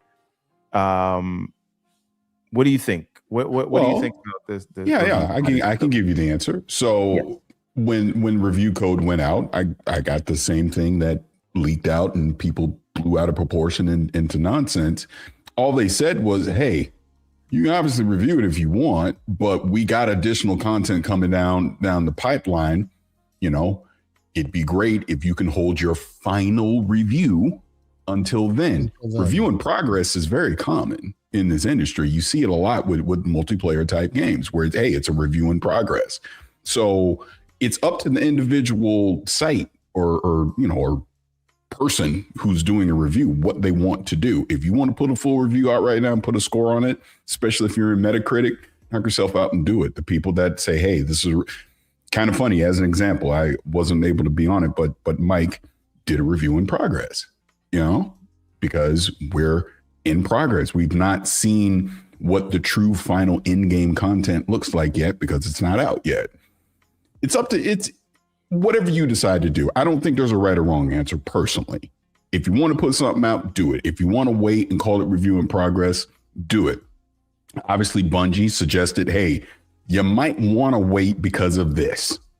And then it's up to you to decide if you want to wait on that. That's all. Yeah, it was just interesting to me, and as I said last week, I can't speak on authority with this because I don't play multiplayer games like as a right. So I'm not watching their review scores, but like I couldn't off the top of my head think of other games that would have been given that sort of like, yeah, the notes there, but how many times are they going to listen to you and not throw a score on it? You know what I mean? So yeah, I'm going to call you out by name because he harasses me on social media. E-Ranks is saying holding back the review is BS. Explain why it's BS when if the reviewer is telling you, hey, this is in progress because we got additional content coming, so we're going to hold our final review as a result. What is wrong with that? That's what I want to understand, because in other words, and you got to remember with these multiplayer live service games, we don't get to play it early. We get to play it the same exact time that you do. So when you think of it that way, you could play it yourself and decide what you think of it, or wait until a reviewer gets the full context of a game before they put the review out. It is up to that individual what they want to do. So I don't know. Like I said, when that leaked out, that was done maliciously. That was purposely done to stir up drama. That's all it is, because review in progress is very common. True. So if I had any kind of weighing in either side of this, I don't have any issue with the reviewers waiting. I have no issues with the developers asking for people to wait, right? I get why people in the media or people that expect those reviews to be out at a certain time. I expect why they would be side-eyeing this, all that. The game is officially out now, right? Yes, it is officially out. This is not, somebody in the early chat access or anything like that. If I had any kind of like criticism for any part of this body, I would say to avoid future issues. Oh, what are we doing? Oh, I just see the chat going, no one else gets these excuses, only Sony. That is not true. It's like, again, you know what? Believe what you want, because it doesn't matter what I say. Obviously, you've already made up your mind that you think there's some conspiracy theory. It's not a conspiracy. I'm telling you, this happens all the time. And again, Bungie did not tell a reviewer, you can't put out a review. They just said, hey, you might want to hold off because of this. Yeah. What's wrong with that? Well, but so that's the thing. That's the point I was trying to make.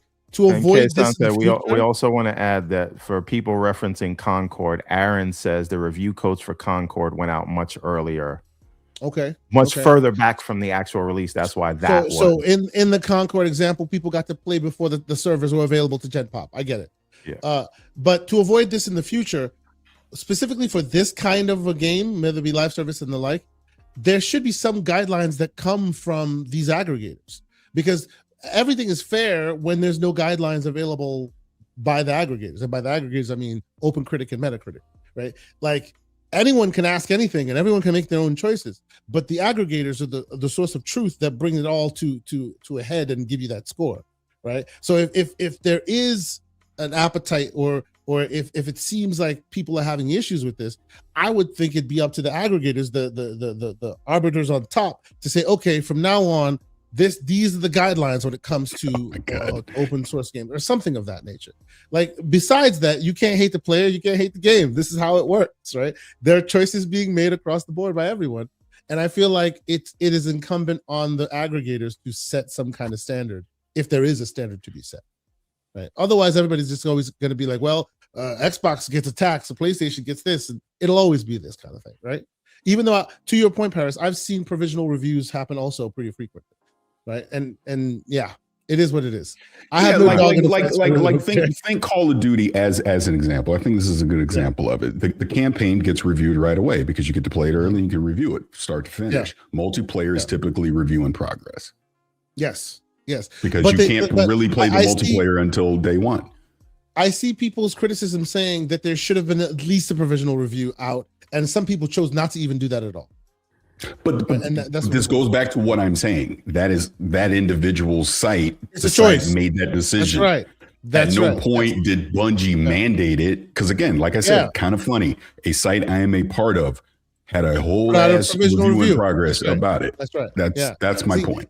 and that's the point that I was making as well, where one site can choose to, one site can choose not to. If you think that it should be more even keeled, then it should come from some arbiter that says, okay, these are the guidelines, and then you can choose to follow it or not follow it, and you'll fall in or outside of those guidelines. But if there is no guidelines, then anyone can do whatever they want, and it's all fair. It just is. Yeah, and I think that if you have a problem with it, then the best thing is just to keep yourself informed, because it doesn't seem as if now that this information is out there, do with it as you will, right? That some people said, hey, here's a review in progress, and I like it when those people do that, because they are communicating to their audience why they decided not to give it a full review yet.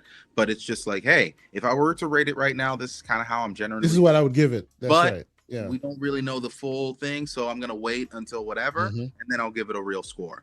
I feel like that is communicating to your audience. That's totally fine. And once again, this is going to be something that we're going to experience more and more, because live service games aren't going away, and these big publishers are going to keep trying to do it, because it is definitely the cash cow that can keep so many things alive. So we'll see. Everborn, what are your thoughts? Sorry. Oh, I'm sorry. Paris, no, please finish. No. I saw what Slow Mo said in the chat, and I just completely agree with him. It is very hard to have day one reviews for multiplayer games. Yeah, it is, no doubt. And so, you shouldn't want a day one review of a multiplayer game, because that's not an accurate depiction of what the servers look like and everything. I'll say this without saying the name, but you know who I'm talking about. Do you want the review from the guy that wears the hat and holds up the controller that he has out in 5 minutes after a game comes out? Do you want that, or do you want someone that actually takes their time and does something comprehensive? You got to look at it that way. So what I'd ask on behalf of the people that are interested in this topic, when should we expect to see a review for Marathon, a proper review and a score? I think after that endgame content comes out, I think that's when you'll see a lot of people put a final number on it. Until then, it's review in progress. Is there a date on? Did they provide a date on that? You're asking me now. Let me pull up the sheet. I will pull up the sheet and I will tell you in just a hot second. So give me 2 minutes. All right. So I mean, again, but again, I'm not really interested in Marathon until they give us at least some kind of a campaign. So I don't really have a dog in this fight. I'm just wondering, like, I did not even know the game was actually out yet. I knew they did the server slam, but I thought it was like an early access thing. And then they're like, no, the game is officially out. So I am interested in, okay, this is the next title from Bungie. What are people saying about it? But again, Marathon is not a game for me until they add a campaign. Yeah, I agree. All right, so and Paris will get back to us. I think we're close to the end on this. Let me catch up on a couple super chats before we get out of here. Let me grab a couple of these. Let's see here. And we have Parasite 82 Green 19 with a 5-pounder. Thank you so much for being here. He says, I learned to treat gaming rumors these days like I do the NBA / Premier League football transfer rumors. I believe it when I see it. I think that's a healthy way to be in all things, actually, because things are what they are until they're not. We still haven't seen Starfield, even though those rumors were actually very factual. Logistics change, man. It is what it is, So I think that's a healthy way to be in general. And then Emmanuel A1 with a $5 super chat. He says, salute to VG. Salute to VG. If Xbox Helix is the only able to play PC games via Xbox Cloud, a la GeForce Now, will PC gamers will PC gamers and concerned trolls turn it on? I don't know. I'll let the other folks in the chat here on the panel here weigh in, but I think that would be very much like people would riot on that one. People would not be. Yeah, don't tell me it can play PC games if it's going through the cloud. Yeah, because PC games through the cloud is very much, it is what it is, right? It is what it is. Okay. You could do that in the browser. So yeah. Yes, So I will read this verbatim. Oh, okay. This is what I got. There is no embargo on any coverage, impressions, live streams, VODs, or assets. You are free to publish content as you play the game. However, we would kindly ask if you could hold your full review and impressions until you play Cryo Archive, Marathon's pinnacle in-game zone and experience, which will be unlocked in the second half of March. So in other words, do what you want. We're just letting you know the in-game stuff is coming the second half of March. That's essentially what that is telling you. So it's like a couple weeks. So like, Yeah. if the end game stuff comes out in a couple weeks and it's really good, people really enjoy it, I could see Marathon's numbers jumping up, because for that type of game, it's about the end game, right? It's about the loop. And if the loop, they just need to close the loop. And if the loop is good, people are willing to try it out. I mean, I'd be willing. And here's part of why I think even Bungie is saying this. I'm gonna take you back in a time machine. Remember, the first Destiny got a 6.5 or something like that, right? Yeah. And it was before the Vault of Glass came out. Once the Vault of Glass came out, it completely changed everyone's perception on what Destiny was. True. Yeah, that's true. And look, I have no idea what this in-game stuff is. Obviously, we will see. But I think this is why they're saying, look, you're going to see something that will probably change your perception on the overall game. And that's not an excuse. It is just what they're asking. But they told you at the jump, there's no embargo. Post what you want. So if you want to put a review out before you see it, that's up to you. And that's all I'm saying. I don't think there's some crazy conspiracy or anything like that. It's just that it is what it is. Just to be fair to the people that are on the other side of this, and Slow-Mo might be right, it might just be console warring, but just to categorize their argument, I don't think the issue is really with Bungie asking the question. What those people are saying is, would the same be afforded to people who are not Bungie? Yes, and that's why I'm saying stop hating on Bungie. Stop hating on the developers. It's not about Stop Bungie. all The question is about like are the same rules applied across? If we want the rules to be applied equally, then there must be rules. There must be guidelines, right? Then you can't choose to accept it or not accept it, right? Because if you want to continue to be part of Metacritic or OpenCritic, then you must adhere to these guidelines. There are none of that, so you can't hate anybody for either agreeing or disagreeing with the situation. It is what it is. But the thing I would say is they should have said it's available in early access is what they should have said. I don't really see an issue with that. I won't disagree with that sentiment. Absolutely. It could have inoculated them from all the smoke. Right. And forget about the review from a review perspective. If whatever this thing is, this raid that they're setting up is indicative of what the game will be, then the game's not fully out yet until that happens. So say it's 2 weeks early access, and then in the second half of March when it's ready, now the game's fully available. You should have said it came out, April 1st, whatever. But this is part of the whole live service thing. You know what I mean? This is this isn't just a start to finish game that you just get to play. It's something that's ongoing and that will continue to evolve. So it is. Like I said, this is not an excuse. Like I said, I've already given you my opinion on it. I think the game's good. I think it has an onboarding problem. That's without seeing the end game of it. But I also understand and do think it's fair to give a full and final review. You should see all of the content that they have to offer. Sure. Yep. Absolutely. Yeah. But I think that's it, ladies and gentlemen. Okay. No, I'm just saying, like, full disclosure, I am coming at this from a single player minded view of things, right? So as am I. So I you have to, anything you hear me say is coming from a person who only plays single player games. So you can't really, you got to use that as your grain of salt, or you just can't listen to me at all, because that's how I'm looking at it. Understood. Paris Lilly, thank you so much for being here, for lending your voice, your time. We always appreciate you being here, even if some of the chat comes after you. It is what it is. We appreciate you being here, sir. You can let me tell the story. Yeah, I will tell the people where they can find me. Let me tell you the story real quick at GDC. I had so many people come up to me and go, man, people really don't like you on social media. But then I had people also say, that's just a sign that you made it. You're going to have haters because, as you know, I don't go after nobody. I don't say nothing. I just give you my opinion. Now, if you unless say it's Sonic, you do go after Sonic. But that's obviously, but that's in love. That's out of love, though. Nah, it was just funny that, you know, people obviously see the social media discourse so much, but, you know, it's just me calling it like I see it. It's my opinion.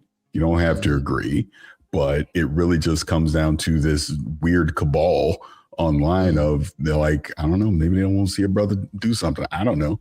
Anyways, you can find me at Gamertag Radio. You can find me over at Kind of Funny. And when I finish these audits, like I'm traveling this week for work, when I'm done with some serious work stuff here over the next few weeks, I'm really going to dedicate a lot more time and effort to my YouTube channel. I do have a video up right now about my experience at GDC with NVIDIA GeForce. So you can go check that out for some cool NVIDIA stuff. But yeah, I definitely want to do more stuff on my YouTube channel. And that's just my name, Paris ML. So you can check that out there too. Very nice. Very nice. Now, Slow-Mo Backslap says, to be fair, he never listens to Everborn Saga, so it is what it is. Yeah. It's because he's a hater. It's okay. Well, because he pays attention to the Discord. But okay. Lucius, sir, I know you don't want anyone to find you. You don't want anybody to even go looking for you. But I appreciate you being here when you have a chance to. You brought some smoke this morning. All the Apple talk and the like. I really appreciated that. I always love when they have Windows versus Apple beef. It always brings us some joy here. Tell the people where else they can keep up with your ongoings. Discord, anywhere else they can find you, sir? Yeah, you can find me on the Discord. Nowhere else. Please don't go looking for me. I don't need some of the weirdness. I can't listen. I'm surprised that Paris handles it as well as he does, because I've seen some of the things that he has to deal with, and I'm like, these people are crazy. So I don't want to deal with that. You can find me on the Discord where we can have interesting conversations. And that's pretty much it. What up, Paris? No, I'm just laughing at what Lucius said. I mean, look, I'm gonna keep it a buck right here. We all know what it is. We all know what it is, and let's just say what it is. It is literal envy. Why is he doing it and I'm not? You know, just like the whole thing of, why are these creators at GDC, blah, blah, blah, blah, blah. You're saying that because you're not at GDC. You want to be there and you're not. Instead, you're sitting at home in your mom's basement, typing on a keyboard angrily behind an anime avatar. This is the one thing I will say, and I will shut up about this. And guess what? Guess what? If you're a creator who cares about what you're doing, you want to go to places like GDC because it gives you a perspective of, what do the people who are making the product that I like? Why y'all calling me out? I didn't have the opportunity to plan on it. But you know what, Kay? But you know what, Kay? You know what, Kay? Let's just dive on this very quickly before we get out of here. You were at Gamescom. You're out there. You go to Summer Game Fest. You're going to these things because you actually care about the industry, and you care about, most importantly, educating yourself on these topics that we talk about every week. That it was the whole point of me wanting to go to GDC. I get to get face-to-face time with people that actually make video games and actually make decisions about video games getting made. So I better understand the stuff that I'm talking about. And obviously that ruffles feathers, I guess. I don't know what to tell you. You know?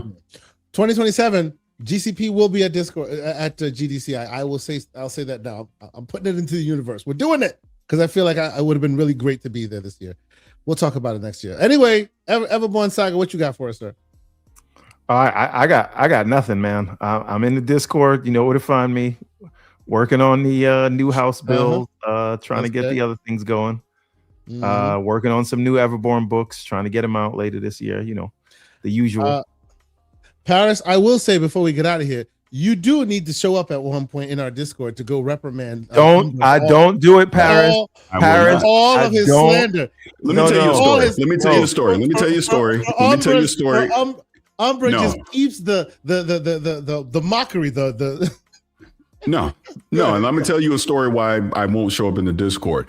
I went on Xbox Era's Discord a couple years back, and I got harassed with DMs and tell me this, and I know you know this, and I know you know that, and why won't you? And I was like, I'm out. I'm not doing it. Oh. So let me say this about the Discord. Now, Paris, I agree you shouldn't come, but it is not for the reason that you think, right? There's something special about our Discord that is like Vegas. Whatever happens there stays there. We have a curated space for that. So that is not something you should worry about. The reason I'm telling you not to come is because we argue in there like we are brothers. And it is, if you've ever argued with your brothers, it seems like you're coming to blows, but you love each other. And that's right. I'm telling you, it's crazy in there. So I'm saying, don't come because you might think that people want to fight you, but it's not that. But you wouldn't have to worry about the other stuff. No, I don't recommend. And I will say again, because I said this earlier, I like being my genuine self and not feeling like I got to be careful about what I say or whatever. So as Kay knows, the best way if you ever want to talk to me is in IRL, person. man. IRL, let's go. In person. Like GDC, there was a lot of commentary over adult beverages this week. That's the best way to talk to me. Very nice. Very nice. The first adult beverage is on me, sir, in June. We're gonna have some conversation. It's a beautiful thing. All right, man. But I think that's it. We're done. But I will counteract what Everborn Saga did say. You should join the Discord. Not you specifically, Paris, but people should join the Discord. There are various levels of to it. We're not always fighting like cats and dogs. There's definitely cats and dogs in there, but we're not fighting like that all the time. Sometimes we're talking about great things like what we think is the greatest games out there. I think we're still on Genesis now. We like life conversations has kind of taken over. So every once in a while, I just like rein us back in and go, let's talk about Genesis games. And we're doing that. But there's a lot of great things to be had, a lot of conversations to be had in our Discord. The most recent channel we have added is what we call Nights into Dreams, where when you fall asleep in the Discord, you are moved into a special sleeping section and music is played and serenaded you while you sleep. This is what we do. Anyway, I think we're done here, ladies and gentlemen. Everborn, do you have anything else for the people, or are we good? No. I'll see you all in Discord, and it is what it is. I can't think of anything funny to say at the moment. That's it. Thank y'all. Thank you, Lucius. Thank you, Paris. Thanks to the great VG Fight School who also jumped in real quick. Appreciate y'all. Until next week. Peace. Thanks for being on it.